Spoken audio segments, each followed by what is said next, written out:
আসসালামু আলাইকুম বন্ধুরা, আশা করি সবাই ভালো আছেন, সুস্থ আছেন। আপনাদের মাঝখানে চলে আসলাম আজকে।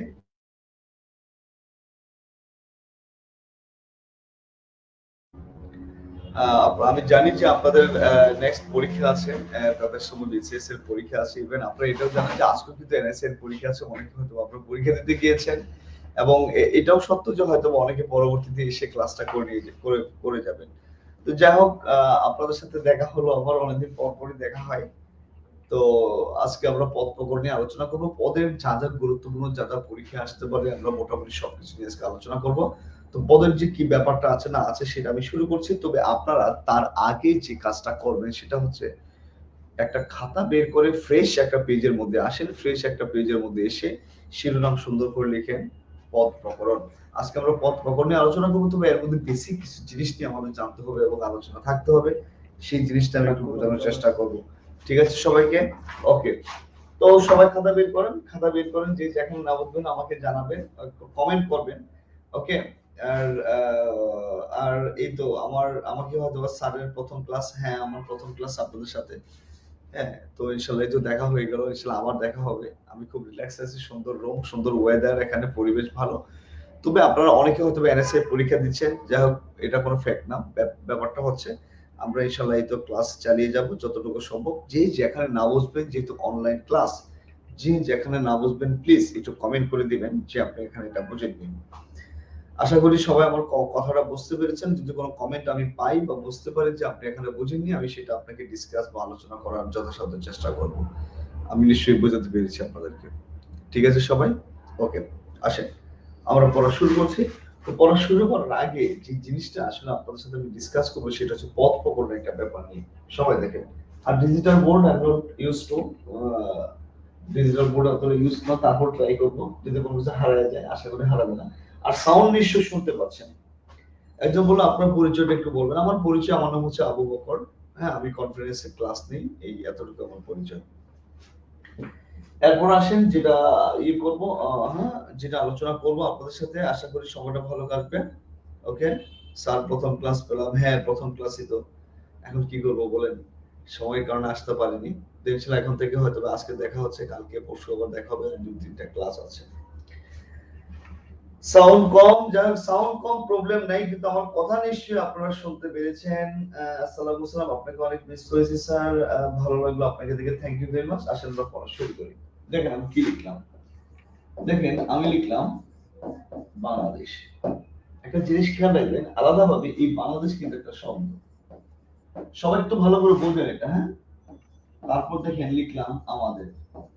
আপনারা জানেন এই আমাদের কিন্তু আলাদাভাবে একটা শব্দ। ওকে। তারপর লিখলাম দেখেন জন্মভূমি। আমরা পথ প্রকরণ পড়ছি, জন্মভূমির কিন্তু আলাদাভাবে একটা শব্দ। তো এই কথাটা মনে রাখবেন, এই আলাদা শব্দগুলো যখন একত্রিত হবে, আমি আবার বলি, যখন একত্রিত হয়ে একটা বাক্য তৈরি করবে, মনে রাখবেন তখন এই বাক্যের মধ্যে এই শব্দগুলোকে বলা হবে পদ। আমি কি কথা বোঝাতে পারছি আপনাদেরকে? আমি আবার বলছি, এই আলাদা শব্দগুলো একত্রিত হয়ে যখন একটা বাক্য তৈরি করবে, তখন এই বাক্যের মধ্যে এই শব্দগুলোকে বলা হবে কিন্তু পদ। একটা কথা আমি আপনাকে বলে দিই, এখানে যে মৌসুমী মৌ একজন আছেন আপু, তো এই আপুর একটা উদাহরণ দিই আপনাকে। আমি আবার বলছি, সব একটু বুঝেন। শব্দগুলোকে একত্রিত করে যখন বাক্যে নিয়ে যাব, তখন এই বাক্যের মধ্যে এই শব্দগুলোকে বলা হবে পদ। কথা বুঝতে পারছেন? Very simple. তাহলে শব্দ আর পদের মধ্যে আলাদা কোনো পার্থক্য নেই, শুধু জাস্ট একটাই ব্যাপার, একটাই ম্যাটার এখানে। সেটা হচ্ছে শব্দগুলো যখন বাক্যে যাবে তখন এটা পদ হয়ে যাবে। শেষের সহজ কথা। যেমন একজন এখানে বলেছে মৌসুমী মৌ আপু, ধরেন মৌসুমী মৌ আপুর বিয়ে হলো, বিয়ের পর সে শ্বশুর বাড়ি গেল। এখন দেখেন নিজের বাড়িতে কিন্তু তার সবচেয়ে বড় পরিচয় সেই বাড়ির একটা মেয়ে। এখন যখন সে শ্বশুর বাড়িতে গেল, একই ব্যক্তি কিন্তু তখন তার পরিচয় হবে কিন্তু সে একজন বউ। তাহলে ব্যক্তি কিন্তু চেঞ্জ হয় নাই, শুধু স্থানের কারণে, তার অবস্থানের কারণে তার পরিচয়টা পরিবর্তন হয়েছে। তাহলে আমরা বলতে পারি মৌসুমী আপু যিনি আছেন উনি কিন্তু ঠিকই আছেন, তাই। তো এই জিনিসটাতে তেমন কোনো প্রবলেম নাই বা কোনো সমস্যা নেই। ম্যাটার যেটা সেটা হচ্ছে যে এই যেটা আমি অ্যাকচুয়ালি মিন করছি আপনাকে, যে আলাদাভাবে এগুলো শব্দ যখন বাক্যে যাবে তখন কিন্তু এগুলো পদ হয়ে যাবে, শব্দগুলো কিন্তু চেঞ্জ হয় নাই। ক্লিয়ার? তাহলে একটা কথা মনে রাখবেন, শব্দ আর পদ শুধু অবস্থানের কারণে নামের পরিবর্তন হয়, কিন্তু দিন শেষে জিনিসটা কিন্তু একই রকম জিনিস। তাই এই শব্দগুলো পদ, আবার পদগুলো কি শব্দ, শব্দগুলো পদ কখন হয় বাক্যে গেলে হয়, রাইট? তাহলে এই পদের সাথে শব্দেরও সম্পর্ক আছে, বাক্যেরও সম্পর্ক আছে। বুঝতে পারছেন নিশ্চয়ই? তাহলে যেটা মনে রাখবেন, এই পদ একই সাথে বলে দেবি শব্দতত্ত্ব এবং বাক্যতত্ত্ব। লেখেন সবাই খাতায়, বাক্যতত্ত্ব, ওকে, উভয় তত্ত্বে আলোচিত হয়। লিখেন উভয় তত্ত্বেই আলোচিত হয়। লাইনটা লিখেন, এই পদ একই সাথে বাক্যতত্ত্ব এবং শব্দতত্ত্ব উভয় তত্ত্বে আলোচিত হয়। আমি নিশ্চয়ই বোঝাতে পারছি আপনাকে, রাইট? এটা হচ্ছে আমার ফার্স্ট কথা, ফার্স্ট রিকোয়ারমেন্ট, ওকে।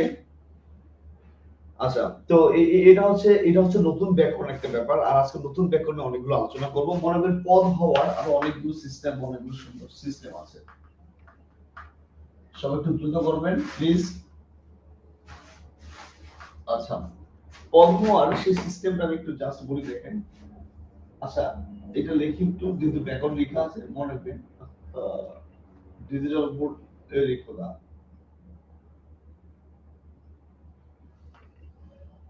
ডিজিটাল বোর্ডে লেখা একটা সমস্যা আছে।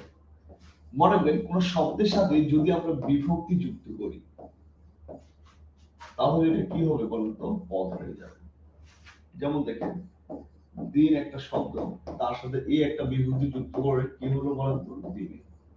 দিনে কিন্তু একটা পদ। তাহলে আমরা এই জায়গায় এই কথাটা বলতে পারি, বিভক্তিযুক্ত শব্দ মাত্রই পদ। এই লাইনটা লিখবেন, এবং এই লাইনটা খুবই গুরুত্বপূর্ণ। আবার আমি বলছি, এই লাইনটা এখানে খুবই গুরুত্বপূর্ণ। বিভক্তিযুক্ত শব্দ মাত্রই পদ, ওকে? খেয়াল রাখবেন কথাটা। আচ্ছা, আসেন পরের স্টেপে। আমি কিন্তু লেখার তেমন একটা সুযোগ আপনাকে দেব না, আমরা চাইলে ভিডিওটা পরবর্তীতে প্লে করতে পারবেন যদি আপনাদের এখন হাতে ইয়ে না থাকে, যেহেতু সময় খুবই কম। হ্যাঁ, যে সময়ের মধ্যে আছে এই সময় আমার ক্লাস শেষ করতে হবে। তো আপনারা যে কাজটা করবেন, খুব দ্রুত একটু করার চেষ্টা করবেন, ঠিক আছে? দ্রুত মানে হচ্ছে লেখাটা দ্রুত চেষ্টা করবেন। যদি লিখতে সামহাও প্রবলেম হয়, পরের স্টেপে বা পরে ভিডিওটা প্লে করে আবার আপনি লেখাটা একটু ক্লিয়ারলি দেখে নিবেন। এখন আসেন, যে জিনিসটা নিয়ে আমি নেক্সট আপনার সাথে ডিসকাস করব, সেটা হচ্ছে এখানে একটা ফ্যাক্ট আছে, নতুন কিছু জিনিস তৈরি হয়েছে। সেটার মধ্যে ফার্স্ট একটা জিনিস একটু আপনাকে আমি পড়াইনি, সেটা হচ্ছে লগ্ন, ওকে? সেটা হচ্ছে লগ্ন। লেখালে তো লিখতে পারি না, বোর্ড রে বোর্ড।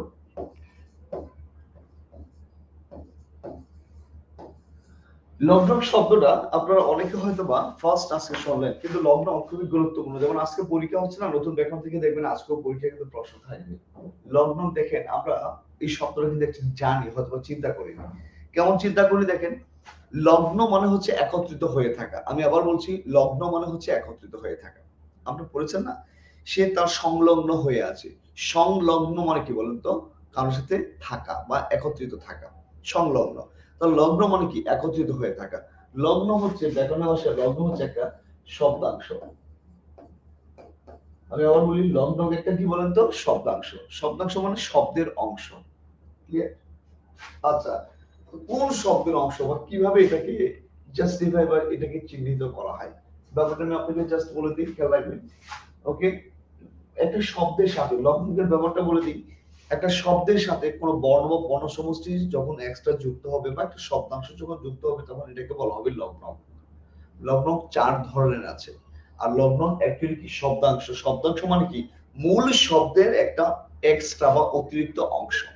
ক্লিয়ার? আসলে এই যে একটু আগে আমি লিখেছিলাম, দেখেন, আমি লিখেছিলাম দিন যোগ এ সমান কি বলেন তো? দিন। তাহলে দিন কিন্তু একটা শব্দ, তার সাথে এ একটা কি বলেন তো? এক্স এসে যুক্ত হয়েছে। এটা কি বলেন তো? বিভক্তি।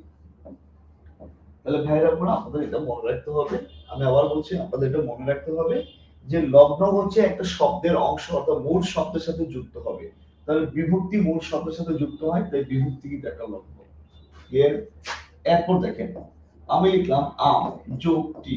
আমি আবার বলছি, এই লগ্ন নতুন ব্যাকরণ 2021 সালে যে নতুন ব্যাকরণ হয়েছে, এই নতুন ব্যাকরণের মধ্যে কিন্তু এই লগ্ন নামটা দেয়া আছে। এখন দেখেন, শিখে নেন ব্যাপারটা। আমি লিখলাম আম যোগ টি। আম একটা কিন্তু মূল শব্দ, এর সাথে টি যুক্ত হয়েছে। এই টি হচ্ছে একটা নির্দেশক। ওই যে আপনারা পড়ছেন না, পদাশ্রিত নির্দেশক, এই নির্দেশক। তাহলে সমান কি হলো বলেন তো? আম কি।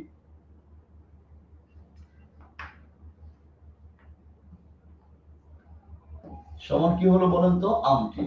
তাহলে আমরা যে জিনিসটা খেয়াল রাখতে হবে এখানে, তাহলে এই নির্দেশকই কিন্তু একটা কি বলেন তো, লগ্ন।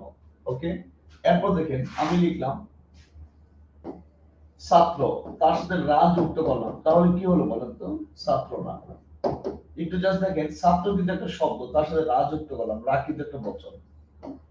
আসলে যে বহু বচন করতে যেটা ব্যবহৃত হয়, তাহলে মূল শব্দের সাথে এই রা যখন যুক্ত হলো, এই রা এর হলো যেটা, সেটা হচ্ছে বচন। এই বচনও কিন্তু একটা লগ্ন। তাহলে আমরা এখানে তিন ক্যাটাগরির লগ্ন পাইলাম। আমি আবার বলছি, সবাই একটু মনোযোগ দেন ব্যাপারটা। আমরা এখানে তিন ক্যাটাগরির লগ্ন পাইলাম, বিভক্তিও লগ্ন, নির্দেশক লগ্ন, বচন কিন্তু লগ্ন। আরেকটা লগ্ন আছে, সেটা হচ্ছে বলক। এই বলক শব্দটা খুবই গুরুত্বপূর্ণ। বলক, যদিও নামটা ফার্স্ট শুনলেন অনেকেই, কিন্তু এটা খুবই গুরুত্বপূর্ণ একটা টার্ম। আমি আপনাকে জাস্ট একটু ক্লিয়ার করে দিচ্ছি। বলক শব্দের একটু ভাবেন তো, এই বলক শব্দের শুধু ক অংশটা বাদ দিলাম, আপনার পুরোটা চলে গেছে। বলক শব্দের ক বাদ দিলে কি হয় বলেন তো, বল। এই বল মানে কি বলেন তো, জোরালো ভাব প্রকাশ করা বা জোর দেয়া। ওকে, তাহলে আসলে আমরা বলক শিখি। জোর দেয়া বা জোরালো ভাব এর মানেটা কি? জোর দেয়া বা জোরালো ভাব এর মানেটা হচ্ছে, আমি আপনাকে একটু ক্লিয়ার করছি, সবাই একটু দেখেন। যেমন দেখেন, আমি বললাম আমি সেরা। কি বলছি বলেন তো, আমি সেরা। এখন আমি যে বললাম যে আমি সেরা, এখন দেখেন আরেকটা লাইন লিখলাম, আমি সেরা। একটু তাকান তো, জোর প্রয়োগ কোনটাতে আসে?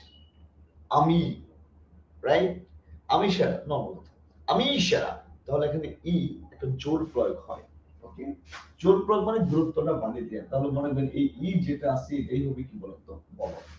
আমি এভাবে বললাম, দেখেন তুমি যাও।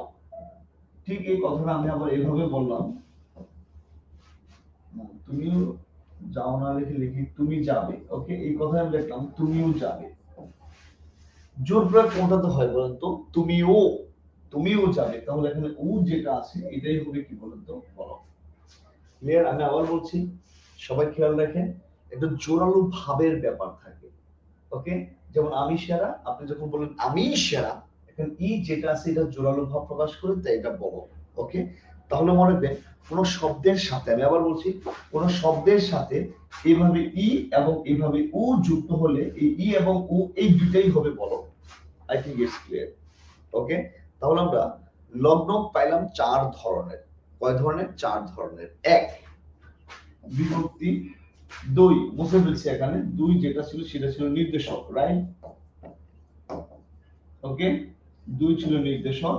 তিন যেটা ছিল সেটা হচ্ছে কি বলতো, বচন। আর চার যেটা ছিল সেটা হচ্ছে কি বলতো, বলক। চার প্রকার নয়, চার ধরনের আছে, এটা খেয়াল রাখবেন আপনারা। ঠিক আছে? ওকে, আসেন পরের স্টেপে আমরা যাই। এখন যে কাজটা আমরা করব, আমি আপনাকে বুঝাই দিচ্ছি যে আসলে পদের প্রকারভেদ, পদের প্রকারভেদ নিয়ে অনেক একটা কনফিউশনে থাকেন। কারণ কারণ আমি আপনাদের কনফিউশনের কারণ আমি আপনাকে জাস্ট বলি। আগে আমাদের যে কনফিউশন ছিল, আগে আমাদের যে প্যাটার্ন বা ম্যাটার ছিল, সেটা কি জানেন? আগের ব্যাকরণের পদ ছিল মোট 5 প্রকার। বর্তমান ব্যাকরণের পদ করা হয়েছে 8 প্রকার। আমি 8 প্রকারই আপনাকে পড়াবো। তবে এখানে একটা জিনিস আপনাকে আমি ক্লিয়ার করে রাখি, সেই জিনিসটা হচ্ছে, এই যে 8 প্রকার, এই 8 প্রকার কিন্তু 5 প্রকারকে ভেঙেই 8 প্রকার করা হয়েছে, নতুন করে কিছু আনা হয়নি। ক্লিয়ার? যেমন আপনারা চিনেন, মেসি একসময় বার্সেলোনা খেলতো, এখন কিন্তু সে পিএসসি তে খেলে, পিএনজি তে খেলে। তাহলে ব্যক্তি কিন্তু চেঞ্জ হয়নি, রাইট? শুধু দলটা পরিবর্তন হয়েছে। আগে যে 5 প্রকার ছিল, ওই 5 প্রকারটারই এখন টাইনা টুইনা বানায় বাড়ায় 8 প্রকার করছে। ক্লিয়ার? তবে যদি আপনি মনে করেন যে কে 8 প্রকার হলো, দেখেন ইংলিশে পার্ট অফ স্পিচ কিন্তু 8 প্রকার। ক্লিয়ার? ঠিক ওইটার হুবহু বাংলা বর্তমান ব্যাকরণে করা হয়েছে 8 প্রকার। এটাই আমরা এখন শিখবো। সবাই একটু খেয়াল করে দেখেন, তাহলে আশা করি ব্যাপারটা ক্লিয়ার হবে। আসেন আমরা পদ নিয়ে আলোচনা করব। পদ আগে ছিল যে কত প্রকার বলেন? আগে ছিল 4 প্রকার, সরি 5 প্রকার। এটা হচ্ছে পূর্বের ব্যাকরণ। ওকে, আগে ছিল কত প্রকার? 5 প্রকার। আচ্ছা, সেগুলো কি কি ছিল দেখেন? বিশেষ্য, বিশেষণ,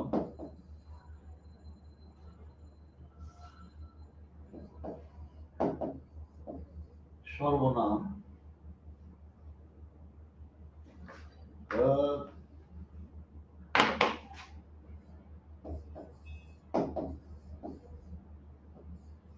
ক্রিয়া, তারপর ছিল কিন্তু অব্যয়। সবাই দেখতে পাচ্ছেন নিশ্চয়ই। আমি আবার বলে দিই, আগের ব্যাকরণে ছিল, পূর্বের ব্যাকরণে ছিল বিশেষণ, বিশেষণ, সর্বনাম, ক্রিয়া, এরপর কি বলতো অব্যয়, রাইট? বর্তমান ব্যাকরণে সেম জিনিসটাই তারা বানাইছে 8 প্রকার। আসলে আমি সেই 8 প্রকারটা লিখি। তো বর্তমান ব্যাকরণ যেটা আছে সেটা আমি একটু বোঝাচ্ছি আপনাকে। দেখেন, বর্তমান ব্যাকরণে করা হয়েছে 8 প্রকার। আগের ব্যাকরণ ছিল 5 প্রকার, 8 প্রকার। দেখেন সবই ঠিক আছে, কোথায় কোথায় চেঞ্জ গুলো হয়েছে আমি আপনাকে বলে দিচ্ছি। ফার্স্ট যেটা ছিল সেটা ছিল বিশেষ্য, দেন ছিল বিশেষণ, দেন ছিল সর্বনাম, দেন ছিল ক্রিয়া। তাকান, এতটুকু কিন্তু ঠিকই আছে। দেখেন সবাই দেখতে পাচ্ছেন নিশ্চয়ই, এতটুকু কিন্তু ঠিকই আছে। এই চারটা ঠিকই আছে, চেঞ্জ কিন্তু হয় নাই।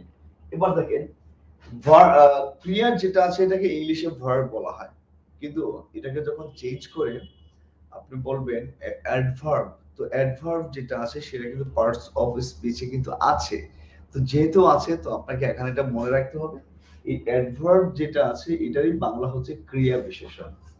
তো নতুন আরেকটা যুক্ত হলো কি, ক্রিয়া বিশেষণ, ক্রিয়া বিশেষণ। ক্লিয়ার? আচ্ছা, এবার আসেন, এবার আরো 3টা জিনিস নতুন যুক্ত হয়েছে, সেই জিনিসগুলো একটা আমি জাস্ট লিখি, একটু দেখেন। যোজক, এরপর দেখেন নতুন করে যেটা যুক্ত হয়েছে আবেগ, এরপর নতুন করে যেটা যুক্ত হয়েছে সেটা হচ্ছে অনুসর্গ। এবার একটু দেখেন, এই ক্রিয়া বিশেষণ আপনাদের কাছে যে ব্যাকরণ বই আছে সেই ব্যাকরণ বইয়ে দেখবেন এই বিশেষণ ছিল 2 প্রকার, একটা নাম বিশেষণ, একটা ভাব বিশেষণ। এই ভাব বিশেষণের একটা প্রকারভেদ ছিল ক্রিয়া বিশেষণ। তাহলে ক্রিয়া বিশেষণ আসছে এই জায়গা থেকে। ক্লিয়ার? খেয়াল রাখবেন। আর এই অব্যয় যেটা আছে না, এই অব্যয়কে ভেঙে 3টা জিনিস করা হয়েছে। দেখেন সবাই, এই অব্যয়পদকে ভেঙে 3টা জিনিস করা হয়েছে। একটা হয়েছে যোজক, আমি আবার বলছি সবাই একটু খেয়াল করেন, দেখেন সবাই, একটা হয়েছে যোজক, ঠিক আছে, যোজক, একটা আবেগ, আর একটা হচ্ছে অনুসর্গ। এই অব্যয়কে ভেঙে, তাহলে একটা কথা খেয়াল করেন তো, আমি একটু আগে যে আপনাদের বললাম যে আমাদের আছে 5 প্রকার, এই 5 প্রকারই ঘুরে ফিরে বানাইছে এবার 8 প্রকার। কথা বুঝেন নাই? ধরেন এই 5 জনের দলে যা যা ছিল এটা এখন 8 জনের দল বানানো হয়েছে, সবই ঠিক আছে। আবার খেয়াল করেন, এখানে আপনারা 3টা জিনিস নতুন করে পাইলেন, একটা ক্রিয়া বিশেষণ, যোজক, একটা আবেগ। ক্রিয়া বিশেষণ নতুন করে পান নাই, ক্রিয়া বিশেষণ কিন্তু বিশেষণের ভিতরে দেয়া আছে, গেল ক্রিয়া বিশেষণ। যোজক আর আবেগ নতুন করে পেয়েছেন। অনুসর্গ কিন্তু আগেই আপনারা পড়েছেন, রাইট? অনুসর্গ কিন্তু এই অব্যয় প্রকারভেদের ভিতরেও আছে। নতুন 2টা নাম পেলাম, একটা যোজক, একটা আবেগ। আসেন সেই যোজক আর আবেগটা আমরা সবার আগে পড়ব। এখন আমরা এই যোজক আর আবেগের যে ব্যাপারটা আমরা করব, তার আগে আসেন অব্যয় পদের আগের যে কি প্রকারভেদ ছিল সেটা আমরা একটু দেখি। তাহলে যেটা আমরা করব সেটা হচ্ছে লিখবো অব্যয় পদ। অব্যয় পদ আগে ছিল 4 প্রকার। আমি আবার বলছি, সবাই খেয়াল করেন, অব্যয় পদ আগে ছিল 4 প্রকার। ক্লিয়ার? আচ্ছা, সেই 4 প্রকার কি কি আসেন আমরা দেখি। ফার্স্ট ছিল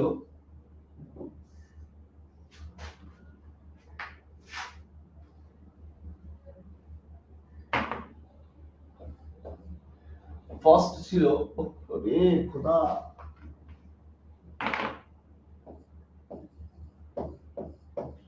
সমুচ্চয় অব্যয়, তারপর ছিল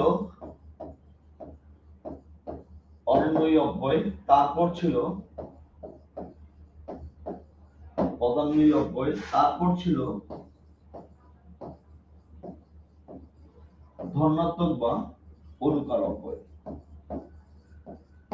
আচ্ছা, এবার খেয়াল করেন বর্তমান ব্যাকরণে, সবাই দেখতে পাচ্ছেন নিশ্চয়ই, না বুঝলে কিন্তু কমেন্ট করবেন, রাইট? বর্তমান ব্যাকরণে এই অনন্বয়ী অব্যয় যেটা আছে এটা নতুন ব্যাকরণের নাম হয়েছে আবেগ। ক্লিয়ার? আপনাদের যারা তাদের সময় বিশেষ দিবেন, ধরেই রাখতে পারেন নতুন ব্যাকরণ থেকে অনেক কিছু থাকতে পারে। ক্লিয়ার? না হয়তো পড়া তো একই, একটু দেখে না মিলে পড়াই দিচ্ছি যেন আপনার দুটাতে কনফিউশন ক্রিয়েট না হয়। আচ্ছা, আবেগ, এই পদান্বয়ী অব্যয় যেটা আছে এটার বর্তমান ব্যাকরণের নাম হচ্ছে অনুসর্গ। এটা আগেও ছিল অনুসর্গ, বর্তমানে অনুসর্গ আছে। আমরা জানি সমুচ্চয় অব্যয় হচ্ছে 3 প্রকার। কি কি দেখেন তো? সংযোজক, তারপর দেখেন বিয়োজক, এরপর হচ্ছে সংকোচক। ভাইরা আপনারা মনে রাখবেন এই সমুচ্চয় অব্যয়ের বর্তমান যে নাম, সেই নামটাই হচ্ছে কি বলুন তো, যোজক। কিভাবে যোজক দেখেন, এই যে লেখা আছে এখানে যোজক, বিয়োজক, সং বাদ দিলে যোজক হয়, বিয়োগ বাদ দিলে যোজক হয়। ক্লিয়ার? দেখছেন নাম কিন্তু এখানে লেখা আছে। তাহলে সমুচ্চয় অব্যয়ের বর্তমান নাম হচ্ছে কি বলুন তো, যোজক। ক্লিয়ার? এবার আসে সংযোজক কোনগুলো ছিল বলেন তো? সংযোজক ছিল এবং, ও, আর, এগুলো, রাইট? অর্থাৎ যেগুলো কি করে যুক্ত করে। বর্তমান ব্যাকরণে এই যোজক থেকে যেটা হয়েছে, এটার বর্তমান ব্যাকরণে এই সংযোজকের নাম হচ্ছে সাধারণ যোজক। আমি কি কথা বুঝতে পারছি? সবাই খেয়াল করেন। এই এবং, ও, আর আগের ব্যাকরণ ছিল সংযোজক। সংযোজক মানে দুটা পদ বা শব্দকে কি করলো, যুক্ত করলো। এবং, ও, আর দিয়ে, যেমন রহিম এবং করিম। বর্তমান ব্যাকরণে এই এবং, ও, আর যে যোজকটা আছে, এই যোজকটা যোজকের একটা প্রকারভেদ সাধারণ যোজকে চলে গেছে, নামটা জাস্ট চেঞ্জ হয়েছে। ওকে, আচ্ছা। সেকেন্ড যেটা দেখেন, বিয়োজক যেটা আছে, বিয়োজক, বিয়োজক কোনগুলো হয় বলুন তো? হ্যাঁ, বা, অথবা, নতুবা, কিংবা। ক্লিয়ার? আগের ব্যাকরণে, আচ্ছা আমি অংশটা মুছে ফেলছি।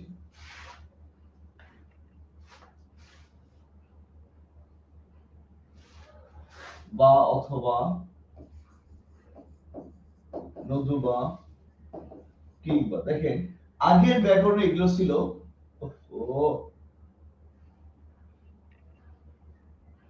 দেখেন এটা তো বা না, আগের ব্যাকরণে এগুলো ছিল বিয়োজক অব্যয়। বর্তমান ব্যাকরণে এগুলো যোজক থেকে যে নাম হয়েছে সে নাম হচ্ছে বিকল্প যোজক।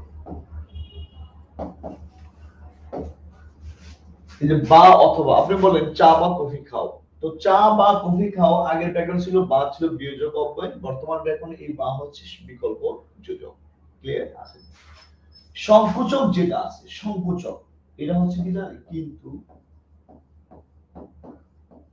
অথচ,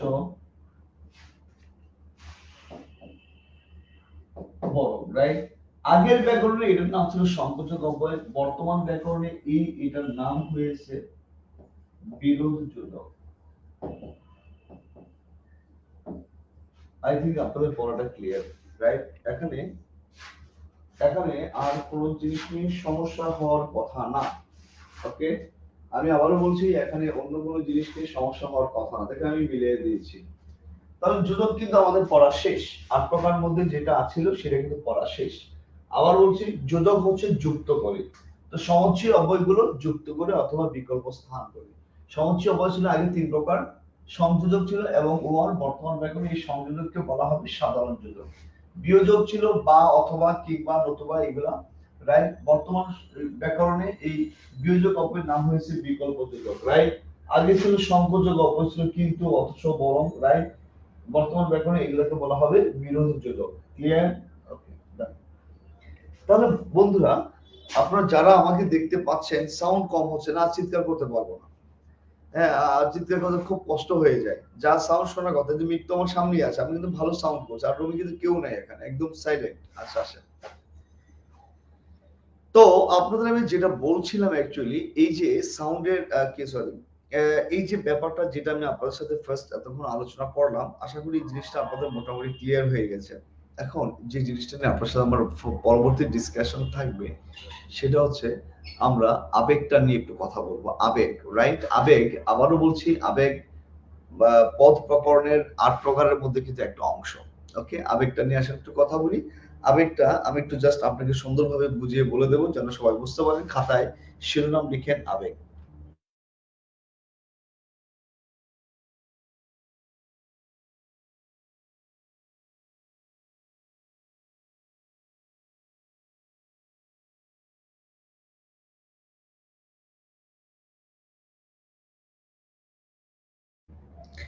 তো আমরা এখন যেটা পড়বো সেটা হচ্ছে অ্যাকচুয়ালি আবেগ পড়বো। আবেগ জিনিসটা আসলে কি? আসেন, আগের ব্যাকরণে আবেগ কি ছিল, বর্তমান ব্যাকরণে আবেগ কি আছে সেটা একটু জাস্ট এক্সপ্লেইন করছি। আমি লিখলাম আবেগ। পুরনো ব্যাকরণে এই আবেগের নাম যেটা ছিল, আমি আবার বলছি, নাম যেটা ছিল সেটা ছিল অনন্যই অব্যয়। অনন্যই অব্যয় ছিল। তো ফার্স্টে আসেন অনন্যই অব্যয় মানেটা কি? অনন্যইকে ভাঙলে যেটা হয়, ভাঙলে হয় অযোগ অন্যই। খেয়াল করেন বর্তমান ব্যাকরণে আগের নাম ছিল অনন্যই, এটাকে ভাঙলে হয় অযোগ অন্যই। এই অ মানে হচ্ছে না, এই অন্যয় মানে হচ্ছে সম্পর্ক। তাহলে অনন্যই মানে হচ্ছে, দেখেন অনন্যই মানে হচ্ছে বাক্যের পদের সাথে সম্পর্ক থাকবে। কি হলো এটা?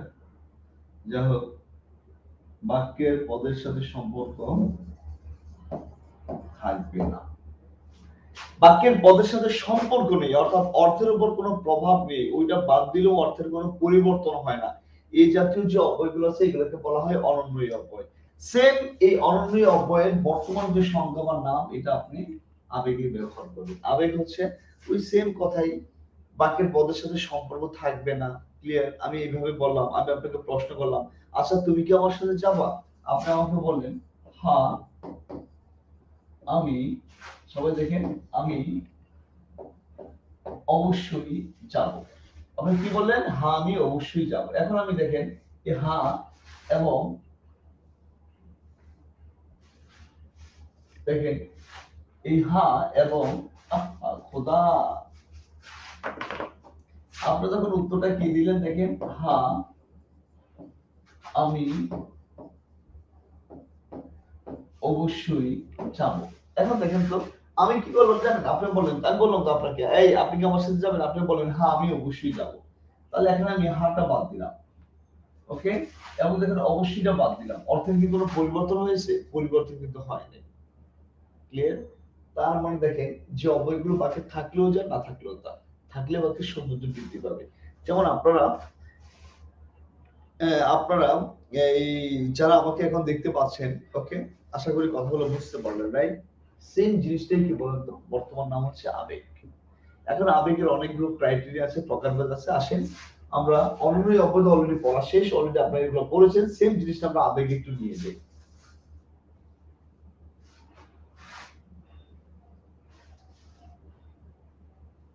আসেন আবেগে গেলে আশা করি জিনিসটা আবার ক্লিয়ার হবে।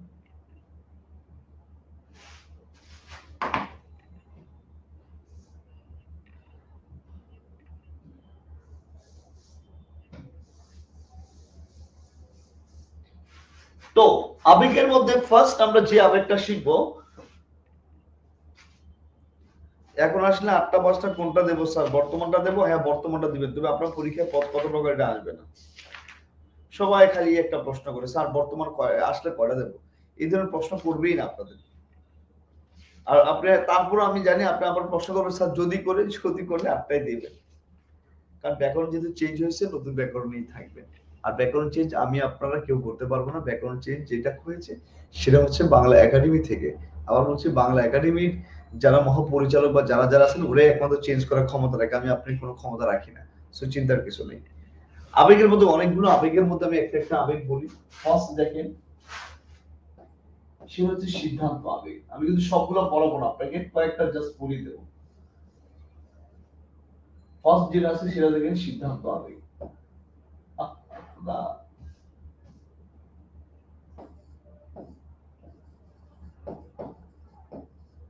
সিদ্ধান্ত আবেগ, দেখেন তো সিদ্ধান্ত আমরা কিভাবে জানি বলেন তো? হ্যাঁ অথবা না দিয়ে। একটু আগে আমি লিখলাম না, তুমি কি আমার সাথে যাবা? আপনি উত্তর কিন্তু বলতে পারেন হ্যাঁ আমি যাব, না আমি যাব। ক্লিয়ার? তাহলে যে রাইট, একজন বলছে আমি আপনার সাথে যাব। আচ্ছা যাই হোক, তো হ্যাঁ বা এটা হচ্ছে সিদ্ধান্ত আবেগ। সিদ্ধান্ত মানেটা আমি লিখছি ভুল, দেখছেন? এই স্মার্টফোন ইউজ করে একটু সমস্যা।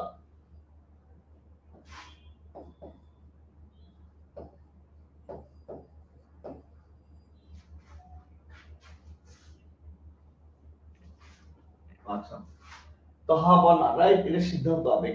আমি আবার বলে দিই, আবেগ পেলেই ভাববেন যে আমি আবার বলছি, আবেগ পেলেই ভাববেন যে এখান থেকে এখানে যে জিনিসটা করবে সেটা হচ্ছে যে এই আবেগ পেলেই ভাববেন যে এটা বাদ দিলে বাকির অর্থের কোনো পরিবর্তন ঘটবে না। এরপর দেখেন আমি এগুলো আপনারা পারবেন, আমি আবেগটা জাস্ট বুঝাই দিলাম, বাকি জিনিসটা কিন্তু আপনারা পারবেন। তারপর দেখেন এখানে প্রশংসা আবেগ যেটা আছে, প্রশংসা আবেগ, প্রশংসা আবেগ কোনগুলো বলতো? আমরা প্রশংসা করার জন্য যে আবেগগুলো ব্যবহার করি, রাইট? আমরা এভাবে বলতে পারি সাবাস, তুমি অনেক ভালো করেছো। আমরা কি বলি বলুন তো? সাবাস বলি। ক্লিয়ার? এটা হচ্ছে কি আপনার প্রশংসা আবেগ। বিরক্তি আবেগ আসেন, বিরক্তি আবেগ যেগুলো আছে, বিরক্তি প্রকাশ করার জন্য আমরা যেগুলো বলি, রাইট? আমরা মাঝে মধ্যে বলি না সি, সি তুমি কি করেছো, রাইট? এই সি, সি হচ্ছে বিরক্ত আবেগ।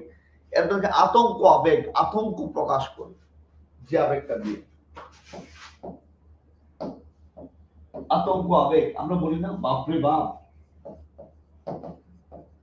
এই বাপরে বাপ, হ্যাঁ কি ভয়ঙ্কর মেয়ে একটা, বা কি ভয়ঙ্কর প্রাণী ছিল, এই বাপরে বাপ হচ্ছে আতঙ্ক, আতঙ্কিত হয়ে আমরা যেটা বলি। ক্লিয়ার? আচ্ছা ফাইন।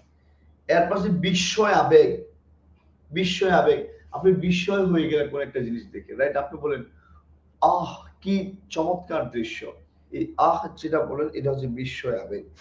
করুণা আবেগ, করুণা আবেগ হচ্ছে আপনি করুণা প্রকাশ করেন, হায় হায়, হ্যাঁ হায় হায় লোকটির এখন কি হবে, এই হায় হায় যেটা সেটা হচ্ছে করুণা আবেগ। সম্বোধন আবেগ হচ্ছে কাউকে ডাকার জন্য আপনি যে ব্যবহার করলেন, বলেন হে মাঝি এখানে আসো। ক্লিয়ার? তো হে মাঝি যেগুলো আছে, এই যে হে মাঝি, এগুলো কিন্তু আবেগ হয়ে যায়। ক্লিয়ার? আপনি বললেন ওগো তোরা আজ যাসনি ঘরের বাইরে, ওগো যেটা ডাকার জন্য ব্যবহার করা হয়, সম্বোধন মানে ডাকা। আচ্ছা আসেন, তাহলে আবেগ আমাদের কমপ্লিট হলো, রাইট?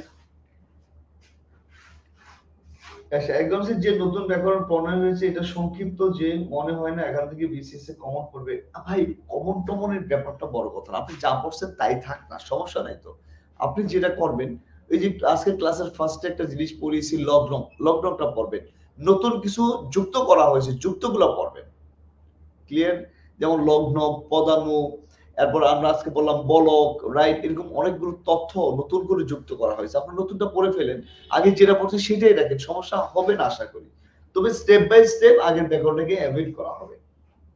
আসেন বাকিগুলো আপনারা পড়বেন, আর এগুলো নিয়ে চিন্তিত হওয়ার কিছু নাই।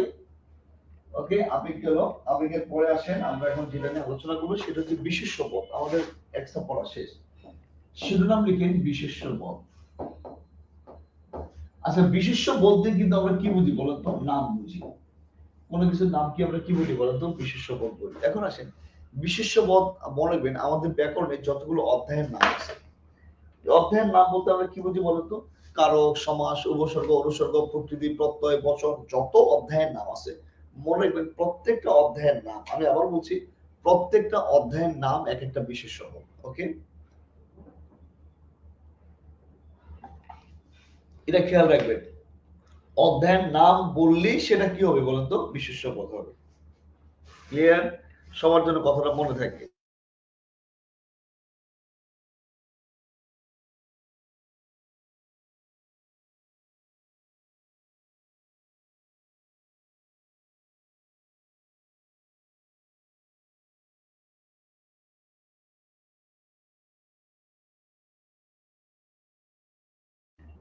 আচ্ছা, তো যেটা আমি আপনাকে বলছিলাম স্পেসিফিক্যালি, দেখেন, আচ্ছা নাম, আচ্ছা এই স্যার আমাদের ব্যাকরণের যত অধ্যায়ের নাম আছে সব কিন্তু বিশেষ্য পদ।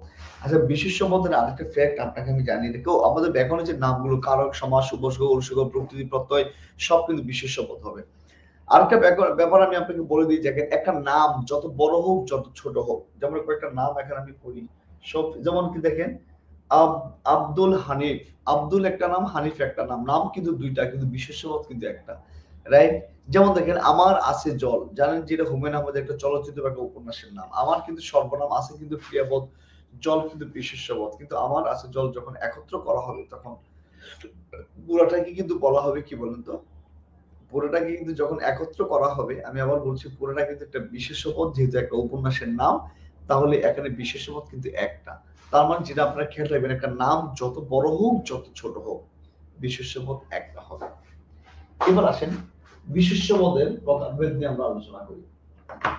বিশেষ্যপদ 6 প্রকার, তার মধ্যে 6 প্রকার বলে, তার মধ্যে ফার্স্ট যেটা আছে সেটা হচ্ছে নাম বিশেষণ, যেটাকে ইংলিশে বলে প্রপার নাউন। আচ্ছা, নাম বিশেষণের মধ্যে যেটা আপনি অবশ্যই মনে রাখবেন সেটা হচ্ছে কি জানেন, সৃষ্ট নাম। এটা নতুন ব্যাকরণ একটা শব্দ, সৃষ্ট নামের ব্যাপারটা আমি আপনাকে বলি। সৃষ্ট নাম আসলে মানেটা কি মনে রাখবেন, আমরা মানুষ, মানব জাতি যত নাম আমরা সৃষ্টি করেছি, ক্লিয়ার? যেমন আমরা চলচ্চিত্রের নাম সৃষ্টি করি, আমরা উপন্যাসের নাম সৃষ্টি করি, আমরা ব্যক্তির নাম সৃষ্টি করি। আপনার একটা সন্তান হলো, এই নামটা কি সন্তান হওয়ার সাথে সাথে কি আল্লাহ দিয়ে দিছে? না, এগুলো আমাদের সৃষ্ট নাম, ক্লিয়ার? বা কেউ এই নামগুলো কি জানেন পূর্ব নাম না, অনেকে আবার দেখেন কোন একটা সময় গিয়ে নামটা কিন্তু চেঞ্জও করে ফেলে, রাইট? তাহলে আপনাকে যেটা মনে রাখতে হবে স্পেসিফিক্যালি, ক্লিয়ার, সেটা হচ্ছে এই যে জিনিসটা আমি আপনাকে ক্লিয়ারলি বললাম, ওকে? আমি আবার বলছি আপনাকে, আমি যে জিনিসটা বললাম সেই জিনিসটা অবশ্যই আপনারা একটু খেয়াল রাখবেন। খেয়াল না রাখলে কিন্তু অ্যাকচুয়ালি হবে না।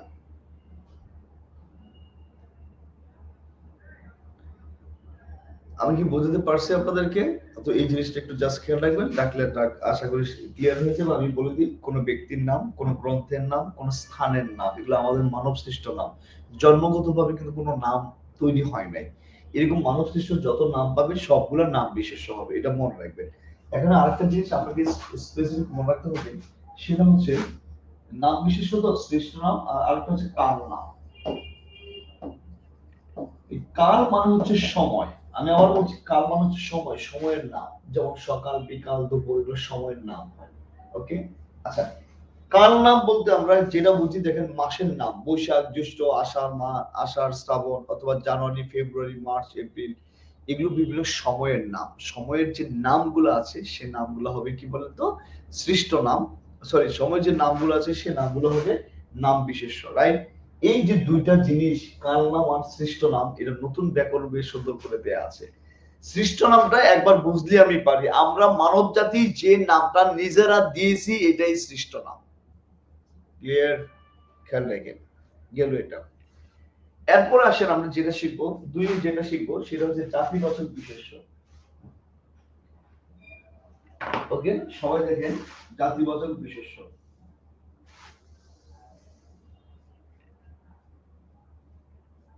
আচ্ছা, জাতিবাচক বিশেষ্য যেটা আছে তাকান,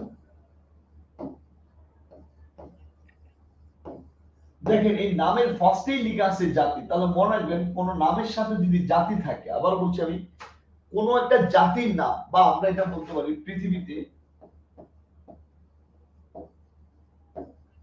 যত জাতির নাম আছে সব জাতিবাচক বিশ্ব। জাতিবাচক বিশ্বকে ইংলিশে কিন্তু বলা হয়, কমন নাউন।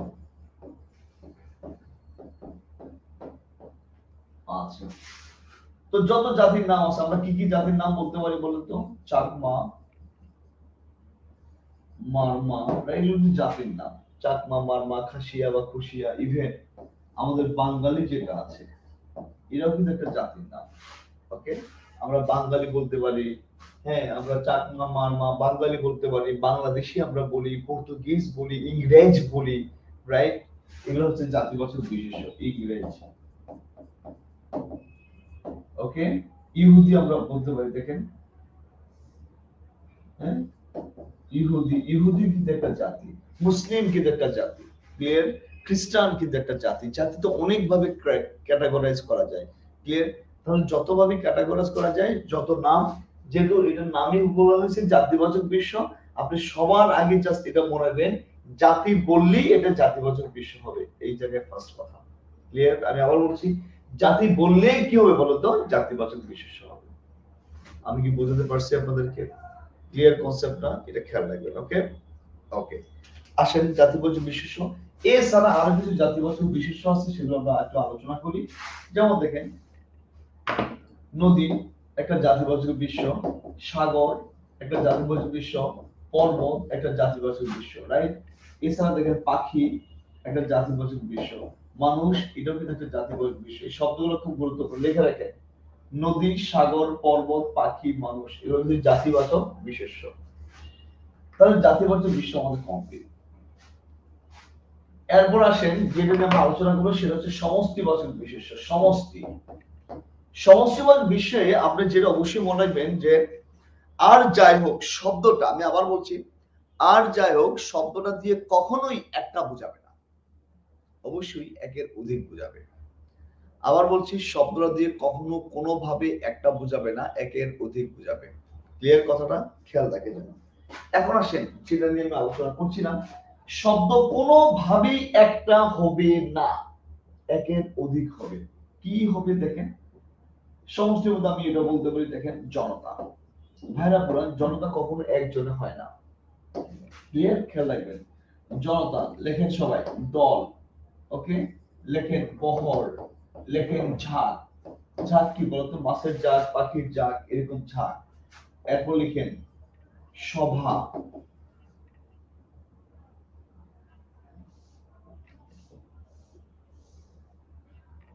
এই যে গেলাম এরকম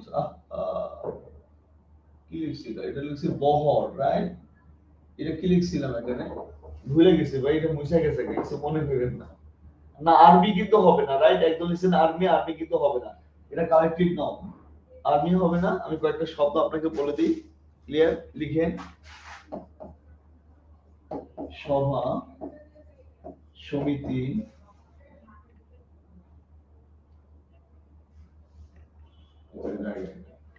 সভা সমিতি, মিছিল,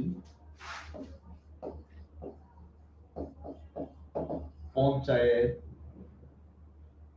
ওকে, মিছিল, সমিতি, পঞ্চায়েত, এই যে শব্দগুলো আছে এগুলো হচ্ছে কি বলতো? দল। ও আচ্ছা, এটা দল ছিল না।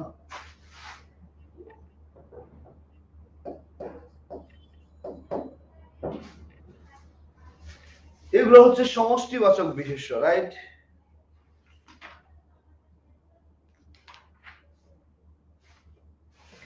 এছাড়া আপনারা বলতে পারেন সংঘ, বলতে পারেন, হ্যাঁ, বাহিনী বলতে পারেন, পরিবার, ওইগুলো খুব গুরুত্বপূর্ণ। লেখেন পরিবার, এরপর লিখতে পারেন বাহিনী, ওকে, এরকম ভাবে শব্দগুলো লিখতে পারেন। যাক, আমরা বুঝে গেলাম। তবে আপনি এটা 100% শিওর থাকবেন, শব্দটা দিয়ে কখনো কোনোভাবে কোনো অবস্থায় একটা বোঝাবে না। ক্লিয়ার? খেয়াল রাখবেন, ওকে? আশা করি এটা বুঝতে পেরেছেন। আসেন পরের স্টেপে যাই। আচ্ছা, তাহলে আমাদের এটা গেল বস্তুবাচক। এটা আপনারা নিজেরা পড়বেন। বস্তুবাচক মানে কি জানেন? বস্তু বোঝাবে। কেমন বস্তু বোঝাবে? সবাই দেখেন যে এই যেমন দেখেন আপনি যে রুমে আছেন, আপনাকে ছাড়া এই রুমে আর যা আছে সবই বস্তুবাচক। যেমন দেখেন খাতা, কলম, বই, পুস্তক, ঘড়ি, যা আছে, যে ড্রেস, জামা, যা বলেন, ইভেন যে মাইক্রোফোন বলেন, ক্লিয়ার, এগুলো সব বস্তুবাচক। ইভেন এই যে হার্ডবোর্ড বলছেন, ইলেকট্রিক হার্ডবোর্ড, এটাও কিন্তু বস্তুবাচক বিষয়। ক্লিয়ার? আশা করি বস্তুবাচক বিশেষ্য নিয়ে আপনার কোনো প্রবলেম নেই। নদী, সাগর, এসব কি স্যার জাতিবাচক? হ্যাঁ, এগুলো জাতিবাচক। আচ্ছা, এবার আমরা যেটা শিখবো সেটা হচ্ছে ভাববাচক বিশেষ্য। আবার আমি বলছি, লেখেন ভাববাচক বিশেষ্য। তো ভাববাচক বিশেষ্য যেটা আছে ভাইরা আপুরা, বর্তমানে এই ভাববাচক বিশেষ্যের নতুন নাম হচ্ছে ক্রিয়া বিশেষ্য।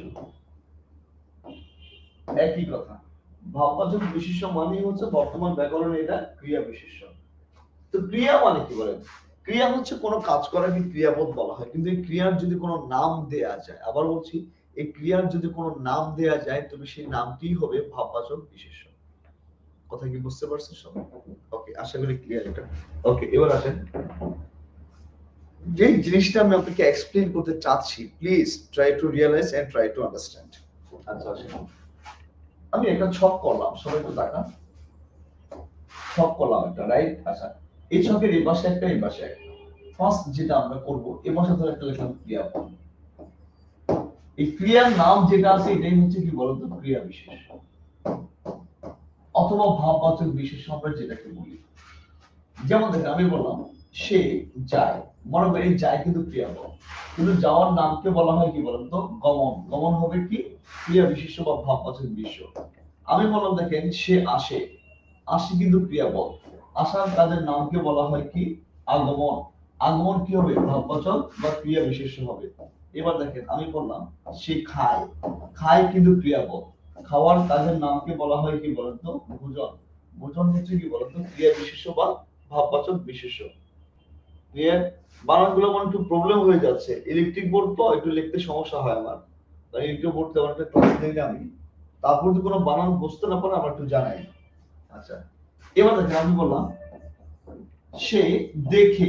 দেখার কাজের নামকে বলা হয় কি জানেন? দর্শন। এবার দেখেন আমি বললাম সে শুয়ে থাকে। শুয়ে যে থাকে এটাকে আমরা কি বলি বলেন তো? শয়ন। ওকে, ভাটা পড়ে দেখেন তো প্রত্যেকটা শব্দের শেষে অন যুক্ত হয়েছে না? তো আপনি একটা কথা এখানে একটু জাস্ট মনে রাখবেন যে ধাতুর সাথে অন যুক্ত হয়ে যত শব্দ হবে সবগুলো ক্রিয়া বিশেষ্য। এই কথাটা মনে রাখবেন। ধাতুর সাথে অন যুক্ত হয়ে যা যা হবে, যত শব্দগুলো হবে সবগুলো হবে ক্রিয়া বিশেষ্য।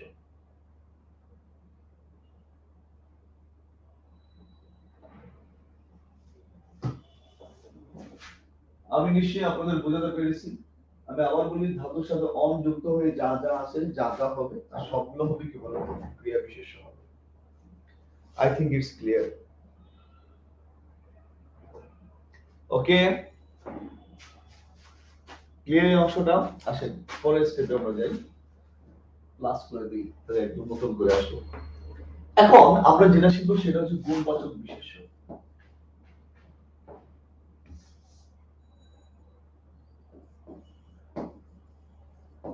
গুণবাচক বিশেষ্য। আচ্ছা, যাবতীয় গুণগুলো আমরা বিশেষণ পদ জানি, কিন্তু ওই গুণের যদি কোনো নাম দেওয়া যায় সবে সেই নামটা হবে গুণবাচক বিশেষ্য। কেমন দেখেন, এই ধরনের একটা পার্ট করলাম, এই জায়গায় খেয়াল করেন গুণ সমূহ, আর এর পাশে লিখেন গুণের নাম, সেটা কি হবে? গুণবাচক বিশেষ্য। দেখেন আমি বললাম সে বীর। বীর কিন্তু গুণ বোঝায়, গুণ সমূহ কি পদ? বিশেষণ পদ।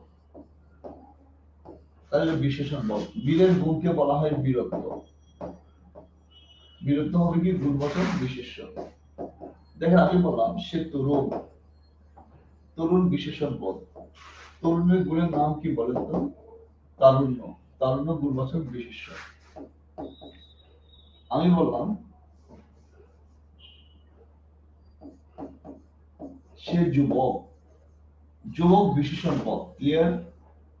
যুবকের গুণের নামকে বলা হয় যৌবন। যৌবন হচ্ছে গুণবাচক বিশেষ্য।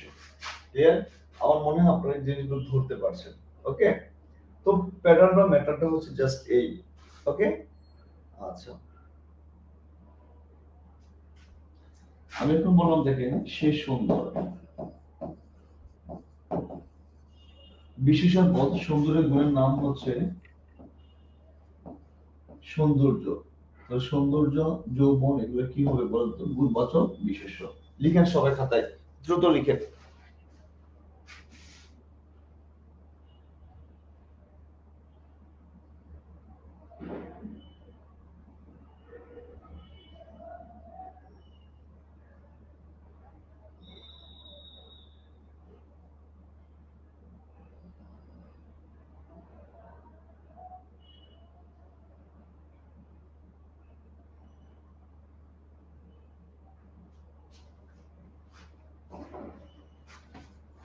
লিখছেন? ওকে, ডান। তাহলে আমাদের বিশেষ্য পদ কমপ্লিট হলো। এখন আসলে আমরা শিখবো বিশেষণ পদে।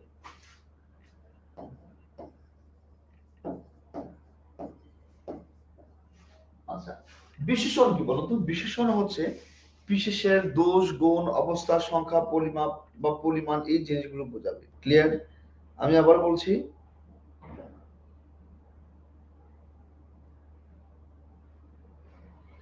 বিশেষের দোষ, গুণ, সংখ্যা। স্যার চালাক কি গুণবাচক বিশেষ্য? না, চালাক তো এমনি বিশেষ্য।